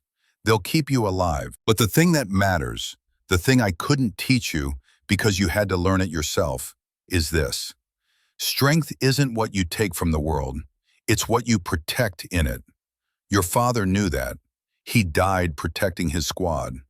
I spent 49 years teaching it, and you proved it in a room in Louisiana with 14 seconds and 3 men who will never forget the lesson. Pass it on. That's all I ask. Pass it on to every woman who walks through that door wondering if she belongs, because she does. And you're the proof. Victor, P.S. Stop wearing that green shirt to everything. It's not a uniform. It's a security blanket. Your father would be embarrassed." Reese laughed through the tears. The ugly, beautiful, contradictory kind of laughter that lives at the intersection of grief and gratitude. She folded the letter, put it in the inside pocket of her jacket, next to her father's dog tags and Victor's trident pin. Three pieces of metal and paper that represented three things. A father who died believing she could be extraordinary, a mentor who spent 5 years proving he was right, and a future that was hers to build. The news from Camp Ridgeline came the same week. Blair Sutton's climate complaint had triggered a full investigation. 3 transfers, 2 demotions, a new commanding officer. Lieutenant Colonel Diane Foster, 52 years old, who wrote a zero-tolerance policy into the facility's operational guidelines on her first day and enforced it on her second. Equipment Storage C had been converted into a training room. Ethics sessions mandatory for every incoming rotation. Outside the door, a small brass plaque. 3 words, where silence ended. None of the instructors explained what it meant. They didn't have to. Everyone knew. 8 more women had come forward in the months since Reese left. Not about assaults, about the smaller erosions, the comments, the evaluations that felt like measurements, the daily experience of being reduced to a body in a uniform instead of a soldier on a mission. The culture was shifting, not overnight, the way ice melts when the temperature rises 1 degree at a time. Invisible until suddenly the landscape is different and nobody can point to the exact moment it changed. And then the letter from Logan Pierce arrived. Reese opened it at her desk. She hadn't expected it, hadn't wanted it. The name alone brought back the storage room, the youngest of the 3, the one who hesitated, the pendulum who swung the wrong way. Lieutenant Ashford, I know you don't want to hear from me. I know I don't deserve to write this, but I need you to know what happened after you left. I was discharged 4 months after the incident, honorable discharge which I didn't deserve. I went home to Ohio, couldn't sleep, couldn't look at myself, couldn't explain to my family why I left the military, because the truth was worse than any lie I could invent. I started seeing a counselor. Took me 3 months to tell her what happened, what I did, what I tried to do. She didn't judge me. She asked me one question: what are you going to do about it? I'm a high school counselor now, teaching teenagers about consent and accountability and the difference between strength and power. Every day, every class, every kid who walks through my door gets the lesson I should have learned before I walked through yours. You didn't just beat me that night, Lieutenant. You woke me up. I've spent every day since trying to deserve forgiveness I'll never ask for. Logan Pierce. Reese read it twice, set it down, picked it up, read it again. She didn't know what she felt, not forgiveness. That was too simple, too clean for the complicated machinery of what had happened in that room. Not satisfaction. His redemption didn't erase his intent. Something in between. Something that lived in the gray space where justice and mercy overlapped without fully becoming either one. She picked up a pen, wrote 3 sentences on a blank card, addressed it to the return address in Ohio. Don't ask me for forgiveness. Earn it from every kid you teach. That's the only redemption that counts. She mailed it without rereading it, because some responses needed to be instinctive, needed to come from the same place the palm strike came from. The trained, precise, automatic response that didn't second-guess itself. Because second-guessing was the luxury of people who hadn't been cornered. Victor died on a Tuesday, 6 months and 4 days after the diagnosis, 3 months after the ceremony at Coronado. On a morning when the Pacific was calm and the sky over San Diego was the blue that California produces in winter.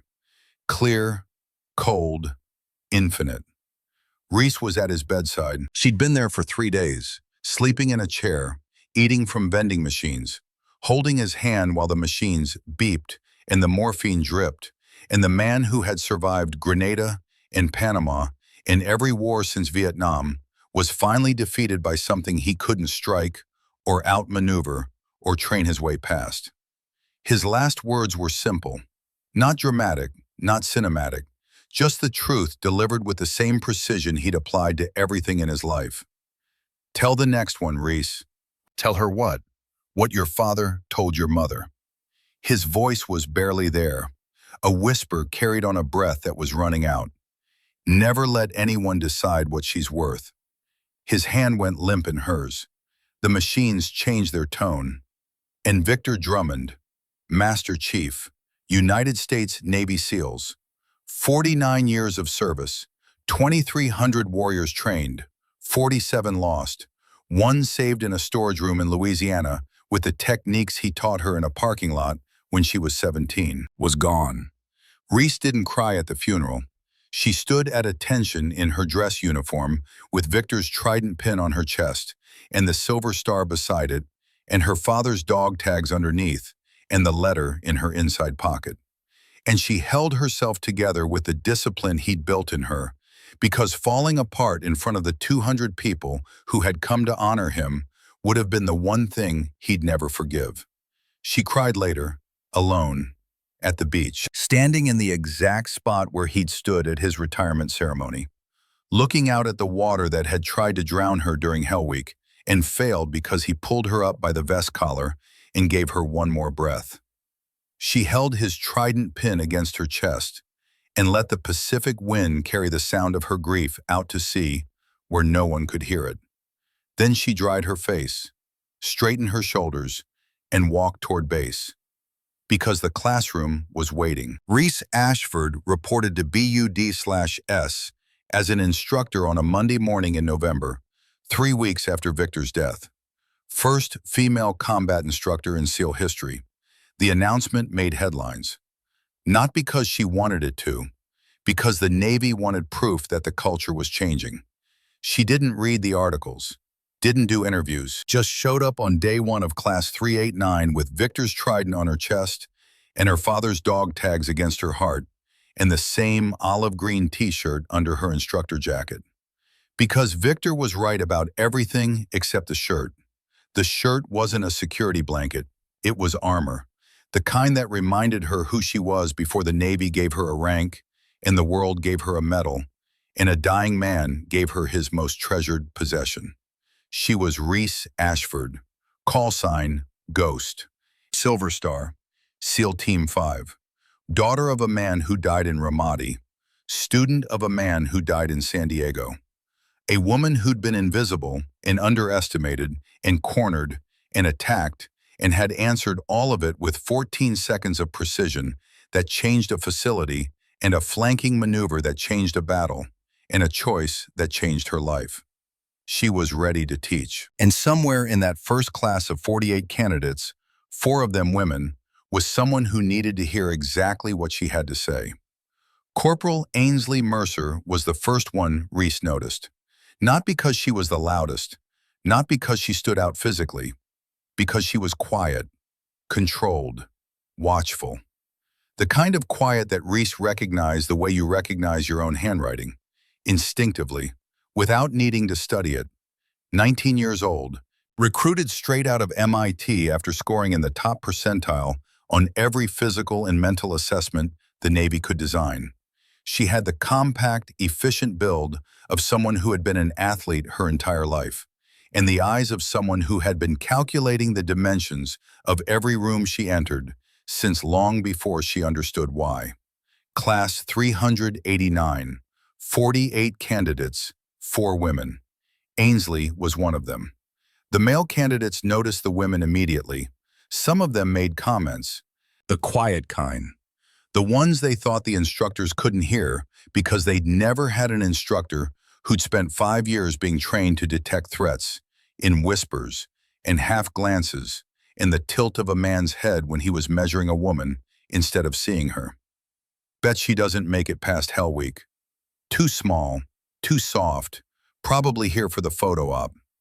Reese heard every word, filed them away under the same headings she'd been building since she was 17. Men who will underestimate the wrong person. She didn't intervene, not yet, because Victor taught her that premature correction was wasted correction. You let the pattern develop. You let the behavior reveal itself. Then you address it with the kind of precision that makes the lesson permanent. The first week was basic conditioning, runs, swims, calisthenics designed to separate people who wanted to be SEALs from people who were willing to become them. Ainsley kept pace with the top 10%. No complaints, no modifications. When the male candidates tried to outpace her on the beach runs, she matched them stride for stride until they gassed out. Then she kept going. Reese watched from the instructor's position, and somewhere inside her chest, something cracked open that she hadn't expected. Not pride, it was too early for pride. Recognition, the visceral recognition of seeing yourself reflected in someone who didn't know yet what she was capable of. The second week was close quarters combat drills, hand-to-hand, grappling, submissions, the training that separated people who looked tough from people who actually were. Reese ran the drills herself, stood at the front of the mat and demonstrated the techniques Victor had taught her in parking lots, in back rooms, and off-hour ranges. The radial nerve strike, the peroneal disruption, the anatomical precision that turns size into irrelevance. The human body has 14 points where a precise strike causes complete motor shutdown, she told the class. Her voice carried the echo of a man who'd said these exact words to her 5 years ago in San Diego. Hit anyone correctly, and the biggest man in this room goes down. Not because you're stronger, because you're smarter. Because you understand that combat isn't about force. It's about knowledge applied at the right point at the right time. She demonstrated on a volunteer. A 6'3", 240-pound candidate named Morrison, who had been one of the ones whispering about the women. She placed her palm against his inner forearm, applied pressure, precise, measured. Morrison's hand went dead. The class went silent. Morrison stared at his hand, opened it, closed it, couldn't. The fingers twitched but wouldn't obey. The same expression Bryce Harding had worn on a concrete floor in Louisiana. The existential confusion of a man who had just learned that the hierarchy of physical power was a lie. Full function returns in about 90 seconds, Reese said calmly. The nerve reconnects. The hand works again, but the lesson stays. She looked at the class, all 48 of them. Anybody in this room still thinks size determines the outcome? Silence. Good. Let's continue. Ainsley approached her after the session. The other candidates had dispersed. The mat was empty. Ainsley stood at parade rest with sweat drying on her face and a question in her eyes that was bigger than anything words could carry. Instructor Ashford. Mercer, where did you learn that? The nerve disruption system. I've studied kinesiology. That technique isn't in any manual I've read. It was developed by a man named Victor Drummond, Master Chief, retired, 49 years, Navy SEALs. The Victor Drummond? Grenada? Panama? You know his name. Everyone who studies special operations history knows his name. He's a legend. Ainsley paused. Was he your instructor? He was everything. Reese heard herself say it before she could filter it. The raw, unedited truth that lived beneath the discipline. She pulled it back, recomposed. He found me when I was 17, trained me for 5 years, taught me everything I'm teaching you. Is he still alive? No, he died 3 months ago. Ainsley was quiet. The respectful silence of someone who understood that some losses didn't need commentary. They needed space. I'm sorry. Don't be sorry. Be good. That's what he'd want. Reese turned to leave, then stopped, looked back. Mercer. Yes, instructor. The comments the men are making about the women in this class, do you hear them? Ainsley's jaw tightened. Yes, instructor. Good. Remember them, because by the time you graduate, every man who said those things will be asking you for advice. And when that happens, you'll have a choice. Punish them for being wrong, or teach them how to be right. Which one did you choose? Reese thought about Camp Ridgeline, about 14 seconds and 3 men on a concrete floor, about Blair Sutton in the climate complaint and the brass plaque that read, "Where silence ended." Both, she said, depending on the situation. How do you know which one? When someone uses words to underestimate you, you teach them. When someone uses hands to violate you, you stop them. The distinction matters. Ainsley absorbed it the way soil absorbs rain, completely, quietly, in a way that would only become visible later when something started growing. One more thing, Reese said. Yes, instructor. When you make it through, and you will, you come find me. Because the work doesn't end at graduation. It's just beginning. Yes, instructor, I will. Ainsley went back to the mat to practice the nerve disruption strike that Victor had developed in Grenada in 1983 and passed to Reese in San Diego in 2019, and was now being passed again here on a training mat in Coronado to a 19-year-old from MIT who didn't know yet that she was carrying a piece of a legacy that stretched back 50 years. The chain extending, the knowledge multiplying. Victor's voice alive in every correction Reese made, every technique she demonstrated, every candidate who walked off that mat knowing something they hadn't known when they walked on. Week 4 brought the incident that tested everything Reese had built. Ainsley failed a qualification drill, not by a wide margin, by 2 seconds on a timed exercise that she'd been consistently passing in practice. Reese reviewed the footage, reviewed the timing data, reviewed the evaluator's notes. Something didn't add up. The evaluator was Instructor Keegan, 12 years in, respected, experienced, and Reese discovered after pulling 3 weeks of assessment records, consistently scoring female candidates lower than males on identical performance metrics. Not dramatically, not obviously, just enough. 2 seconds here, a half-point deduction there, the kind of systematic bias that lived in the margins where plausible deniability provided cover. Reese brought the data to Kincaid, who had been assigned as the BUD/S program overseer. Look at the numbers, she said. Kincaid studied the spreadsheet. Female candidates scored by Keegan averaged 7% lower than the same candidates scored by other instructors. Same drills, same conditions, same performance. His expression shifted through assessment, calculation, decision. This is serious. This is what I was put here to find. What do you want to do? I want to evaluate Mercer myself on the same drill, with the same conditions, with Keegan watching. That's going to make enemies. I didn't take this job to make friends, Commander. I took it because a dying man told me the hardest battles aren't the ones you see coming. Kincaid looked at her for a long moment. Then he picked up his phone, set it up. The reevaluation happened the next morning. Full class present, Keegan standing at the edge of the mat with his arms crossed and his jaw set in the expression of a man who knew what was happening and resented every second of it. Ainsley stepped onto the mat. Reese stood beside her. Same drill, same conditions, same standards. Reese looked at Keegan. I'll be timing. Ainsley ran the drill. Clean, fast, precise.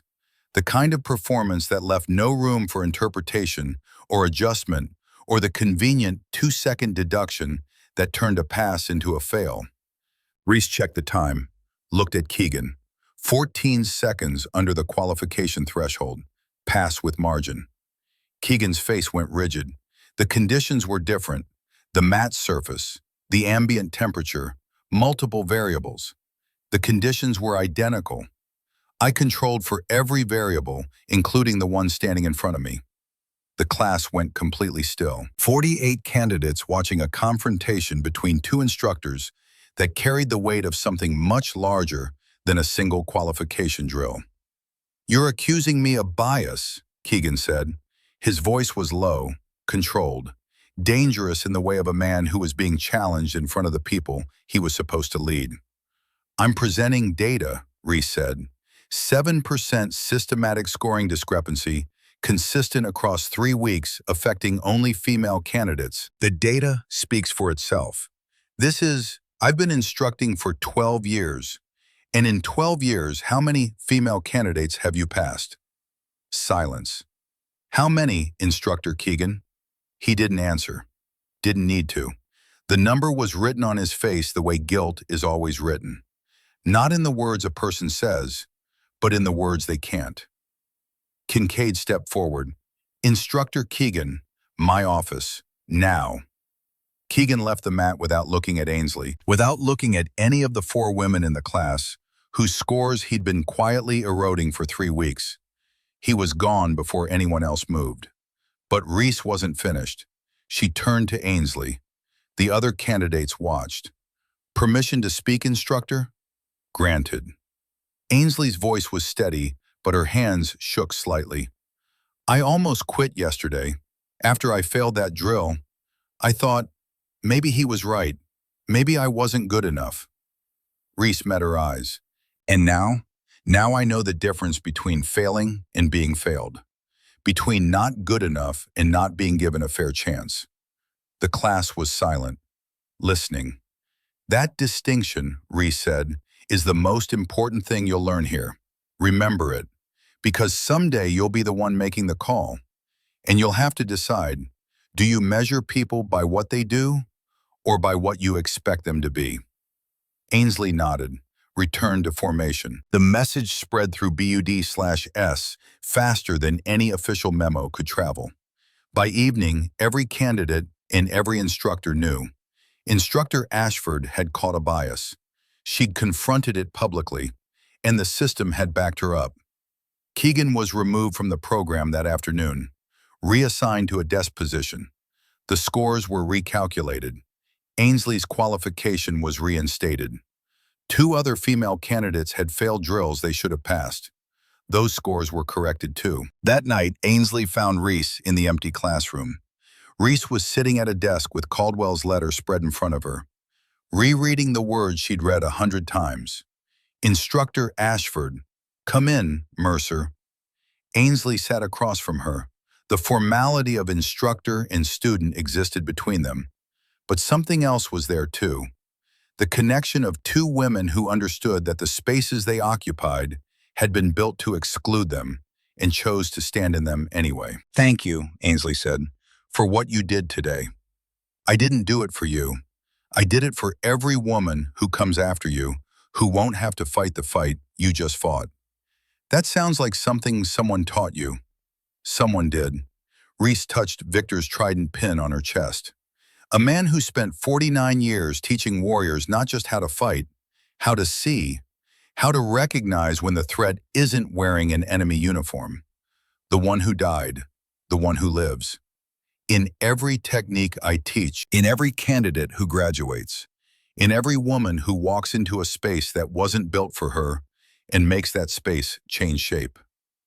Ainsley was quiet for a moment. Then she asked the question Reese had been waiting for. Why did you give up combat? The Silver Star, SEAL Team 5. You could have been the most decorated female operator in history.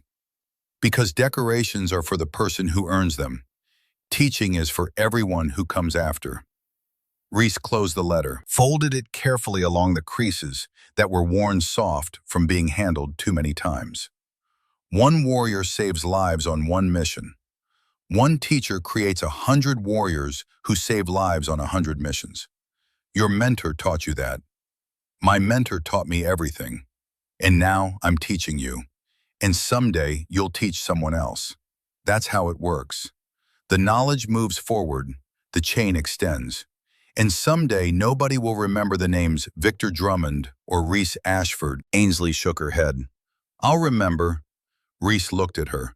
At this 19-year-old woman from MIT who had been failed by a system designed to exclude her and refused to accept that failure as truth.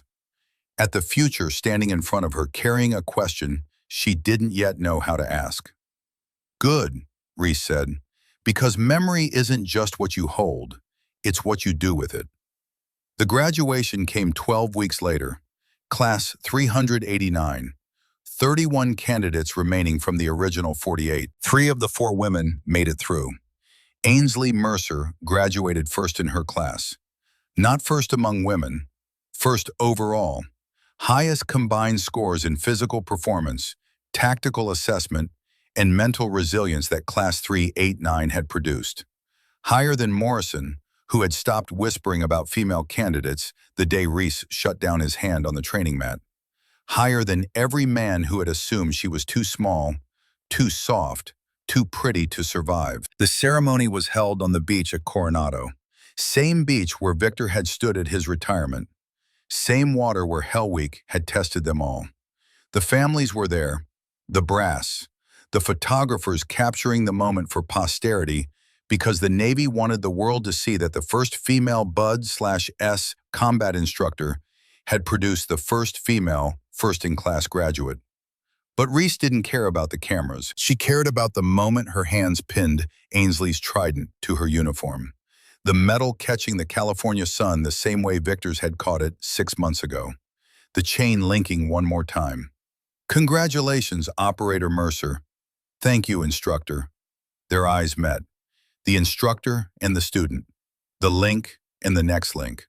The woman who had been built by Victor and the woman being built by what Victor created. "How do I repay what you've given me?" Ainsley asked quietly. "You don't repay it, you pass it on." "To who?" "To every woman who comes after you, wondering if she belongs. To every man who needs to learn that strength isn't about what you take. To every person who walks into a room and feels the walls close in because someone decided they don't have the right to be there. That's a big mission. That's the only mission that matters." Ainsley saluted. Reese returned it. And somewhere between the two of them, across the invisible space where knowledge transfers from one generation to the next, Victor Drummond's legacy extended one more link into a future he would never see, but had spent 49 years preparing for. Kincaid attended the ceremony. Cross, Carter, Reed, whose shoulder had healed, and who had returned to active duty with a debt he swore he'd never stop repaying. They stood in the back row, the men of SEAL Team 5 who had doubted Reese and been proven wrong, and were better for it. Kincaid approached her afterward. The beach was emptying, families departing, graduates celebrating. The sun was setting over the Pacific, painting the water gold and orange, and the particular blue that only exists in that moment before darkness. First in class, a woman, in BUD/S. He shook his head. 2 years ago, I would have said that was impossible. 2 years ago, you said I wasn't combat ready, and you proved me wrong in a compound in Syria. And now you're proving me wrong again. In a different way, a bigger way. Victor would say teaching is always bigger than combat. Victor was right about most things. He was right about everything except my shirt. Kincaid looked at the olive green V-neck visible under her open instructor jacket. "I'm not touching that one." "Smart man." They shook hands, the handshake of equals, of warriors who had bled in the same kill zone and come out the other side carrying the kind of trust that doesn't need words, because words are too small to hold it. "You know what the brass is saying?" Kincaid said. "They're saying we need more instructors like you, more programs, more facilities running the same model." "And what are you saying?" "I'm saying they're right, but they're also missing the point, which is, this isn't about gender, it's about competence, about recognizing that the best person for the job is the person who can do the job, regardless of what they look like or what assumptions people bring to the table." He looked out at the water. "You taught me that, in Syria, in the classroom, by being undeniable when everyone was looking for a reason to deny you. I had help. We all do. The question is whether we pass it on." That evening, Reese stood at the water's edge at Coronado, Victor's spot, the place where he'd stood at his retirement ceremony looking at the horizon, the place where he'd asked her to take option B, the place where she'd cried after his funeral and let the Pacific carry her grief to places no one would ever find it. She was holding his trident pin when the footsteps came.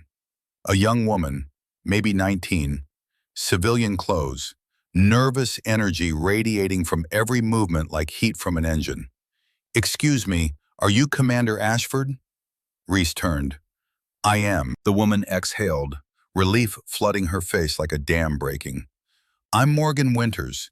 I just got accepted to BUD/S Class 402.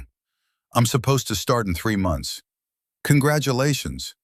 Morgan shifted her weight, looked at the ocean, looked back at Reese. I'm scared. Reese studied her the way Victor had studied her in a boxing gym in San Diego.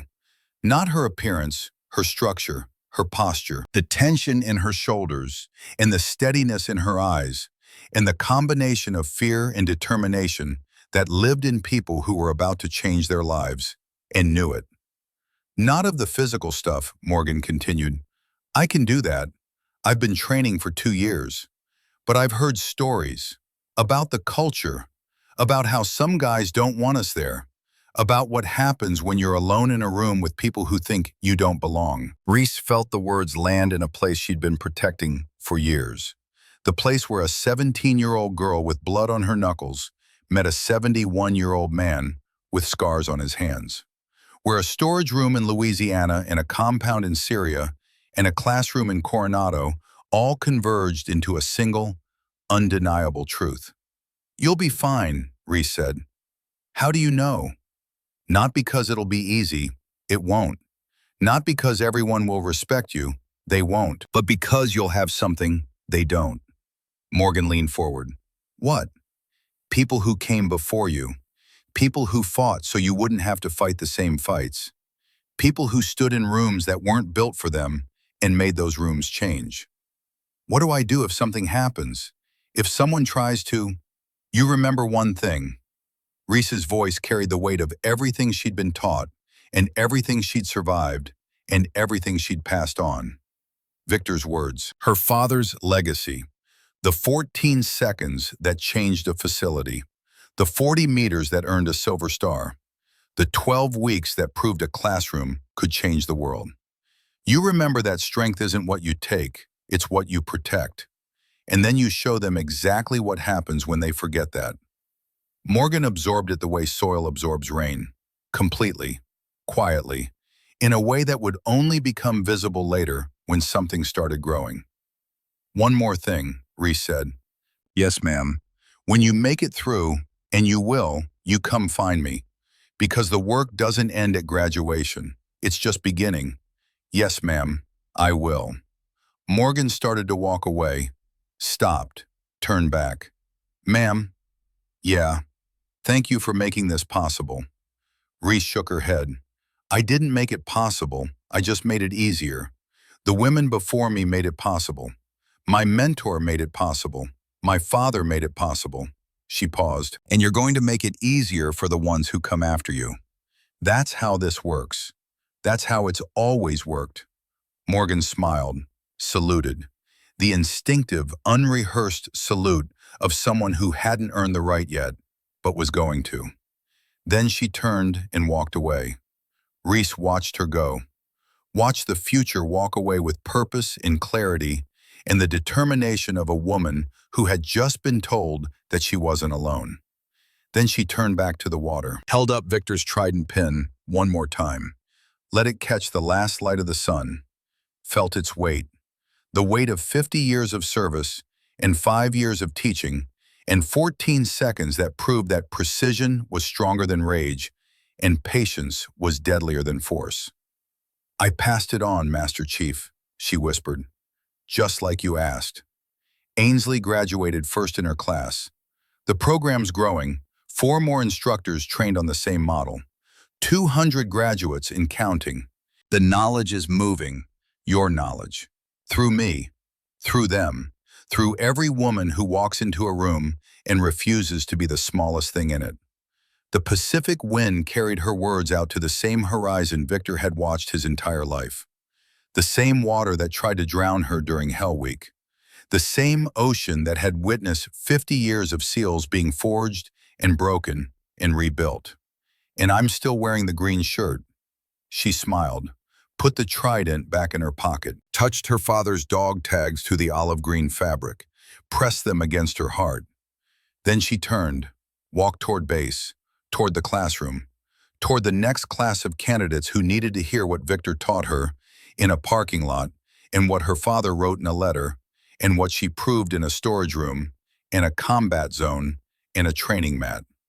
That strength isn't measured in pounds or rank or the loudness of your voice. that the most dangerous person in any room is the one who knows exactly where to strike and has the discipline to wait until the moment demands it. That the legacy isn't what happened in that room at Camp Ridgeline. The legacy is what happened because of it. 6 months passed. Ainsley Mercer deployed with SEAL Team 3. First mission, hostage rescue in Somalia. High-value civilian target held by al-Shabaab militants in a compound outside Mogadishu. Intel said 8 hostiles. Reality was 12. The team breached at 0400. Ainsley was third in the stack. The compound was a maze, narrow corridors, multiple rooms, the kind of close-quarters combat where hesitation meant death and aggression meant friendly fire. Third room, Ainsley came face-to-face with a hostile reaching for an AK-47 propped against the wall. 6'4", 220, the size advantage he'd relied on his entire life. He reached for the rifle. Ainsley struck the radial nerve cluster on his forearm, 2 inches below the elbow. Precise, measured, exactly the way Reese had taught her on a training mat in Coronado. The hostile's hand went dead. The rifle clattered to the floor. She zip-tied him before his brain understood what his body already knew. Clean operation, 0 casualties, hostage recovered. Ainsley got a commendation, but more than that, she got a phone call from Reese that night. "Heard you use the nerve strike," Reese said. "Worked exactly like you said it would. Good. Now teach someone else." "I'm barely operational. I'm not ready to teach." "That's what I said. Victor told me nobody's ever ready. You just do it anyway." Silence on the line. Then Ainsley laughed. "The chain extends." "That's right. Now extend it." Blair Sutton was promoted to senior chief. The Navy assigned her to run integration training at 3 military facilities. The programs she built were modeled on the changes at Camp Ridgeline. 0 tolerance for harassment, mandatory ethics sessions, anonymous reporting systems that actually worked. Culture change measured not in policy, but in outcomes. 8 facilities requested the program within a year. Blair ran them all. She called Reese once from a training facility in North Carolina. "You know what the men say now?" "What?" "They say women are harder to intimidate, makes them better at threat assessment. They're starting to see it as an operational advantage instead of a liability." Because it is. I know. But it took 14 seconds in a storage room to prove it. Logan Pierce's high school program expanded. 11 schools across Ohio, 847 students taught consent and accountability and the difference between strength and power. He never asked for forgiveness. He earned something harder. The daily knowledge that he was teaching kids to be what he should have been. That every student who graduated his program went into the world carrying a lesson he'd learned too late, but could pass on in time. One of his students, a 17-year-old named Marcus, stopped an assault at a party, recognized the setup, intervened, called the police, stayed with the victim until help arrived. The girl's father called Logan, asked how his son knew what to do. Logan told him the truth. 10 years ago, I was in a room with 2 other men about to do something unforgivable. A woman stopped us. She didn't just beat us. She taught us that the power we thought we had was a lie. Your son learned what I should have known then. That real strength is knowing when to stop something before it starts.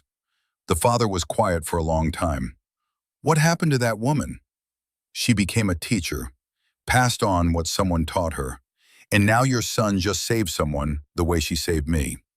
Carson Reed left active duty and became a combat medicine instructor at Fort Bragg. Every student he trained heard the story. Not the sanitized version, the real one. Syria compound, intel wrong, ambush, Reed hit in the shoulder, bleeding out in a kill zone, 190 pounds of dead weight, and a 125-pound SEAL named Reese Ashford dragged him 40 meters under fire because teams don't leave people behind. "You want to know the definition of a warrior?" Reed would say to his students. "It's not the person who's the biggest or the strongest or the loudest.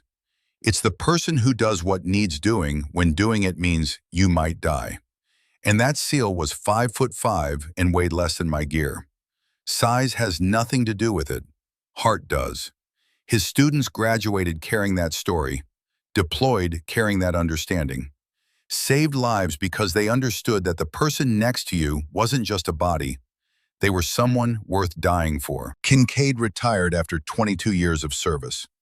At his ceremony, he was asked to give one piece of advice to the next generation of special operations warriors. He said one sentence: "The most dangerous thing in combat isn't the enemy, it's your own assumptions." Afterward, a reporter asked him what he meant. Kincaid looked at the camera. "I once told a SEAL she wasn't combat ready because she didn't have experience. She proved me wrong by saving a teammate's life under fire. Then she proved me wrong again by teaching the next generation how to be better than I was." Assumptions are the enemy. Evidence is the weapon. And the person you underestimate might be the one who saves your life. And at BUD/S, Class 402 started on a Monday in March. 44 candidates, 6 women, more than any class before. Morgan Winters was one of them. She made it through Hell Week, made it through dive phase, made it through land warfare. The instructors pushed her. The male candidates tested her. The culture that had spent decades excluding women bent and flexed, and slowly, grudgingly, began to change shape. She graduated 8th in her class. Not first, not last. 8th. Solidly operational, undeniably qualified. And on the day she earned her trident, she found Reese at the water's edge. Same spot, same wind, same ocean. "I made it," Morgan said. "I knew you would. What now?" "Now you pass it on to the next one, and the next, until the chain reaches so far forward that nobody remembers where it started, but everyone benefits from what it built." Morgan nodded, looked out at the water, then asked one final question. "The room, Camp Ridgeline, the 14 seconds. Do you ever think about it?" Reese was quiet for a long time. The wind off the Pacific pressed against her olive green shirt. Her father's dog tags were warm. Victor's trident was in her pocket. The silver star was in a drawer she rarely opened because the metal wasn't the thing that mattered. "Every day," she said, "not because it haunts me, because it reminds me." 3 men once looked at a quiet woman and saw something they could take. And they were wrong. About me. About what silence means. About what strength looks like. She turned to Morgan. "They thought they'd take something from me in that room. They were wrong. I took something from them instead. Their certainty, their power, their belief that size and aggression and entitlement were the same as strength." She touched the trident pin in her pocket. "And in return, I gave something to everyone who came after. Proof. Proof that strength doesn't come from taking. It comes from knowing what's worth protecting. And then protecting it, no matter the cost." Morgan saluted. Reese returned it. And the legacy extended one more link into a future that neither Victor nor her father would ever see, but both of them had built. Because that's how legacies work. Not with monuments or medals or headlines, with knowledge passed from one pair of hands to the next. From a parking lot in San Diego, to a storage room in Louisiana, to a compound in Syria, to a classroom in Coronado, to every room in every facility where a woman walks in, and the men have already decided what she is. Until the day comes when they stop deciding. Until the day comes when the rooms change. Until the day comes when 14 seconds isn't necessary anymore, because the lesson has been learned. Not by one person, by everyone. Reese turned from the water, walked toward base. The olive green shirt caught the last light. Victor's trident pin felt warm in her pocket, not from her body heat, but from something else. The friction of metal against fabric. The movement of a woman who refused to stop moving. Behind her, the Pacific built another wave. In front of her, the lights of BUD/S compound flickered on against the coming dark. Class 403 would arrive in 6 weeks. Class 404 6 weeks after that. The pipeline never stopped. The need never ended, and neither would she. The chain extending, the knowledge multiplying. Reese Ashford had 14 seconds that changed a room. Victor Drummond had 49 years that changed thousands. And somewhere out there, a 17-year-old girl was about to walk into a recruiting office, or a boxing gym, or a moment that would define the rest of her life. She didn't know it yet, but when the moment came, she'd have something the men who underestimated her wouldn't. She'd have precision. She'd have discipline. She'd have the legacy of every woman who came before. And that would be enough.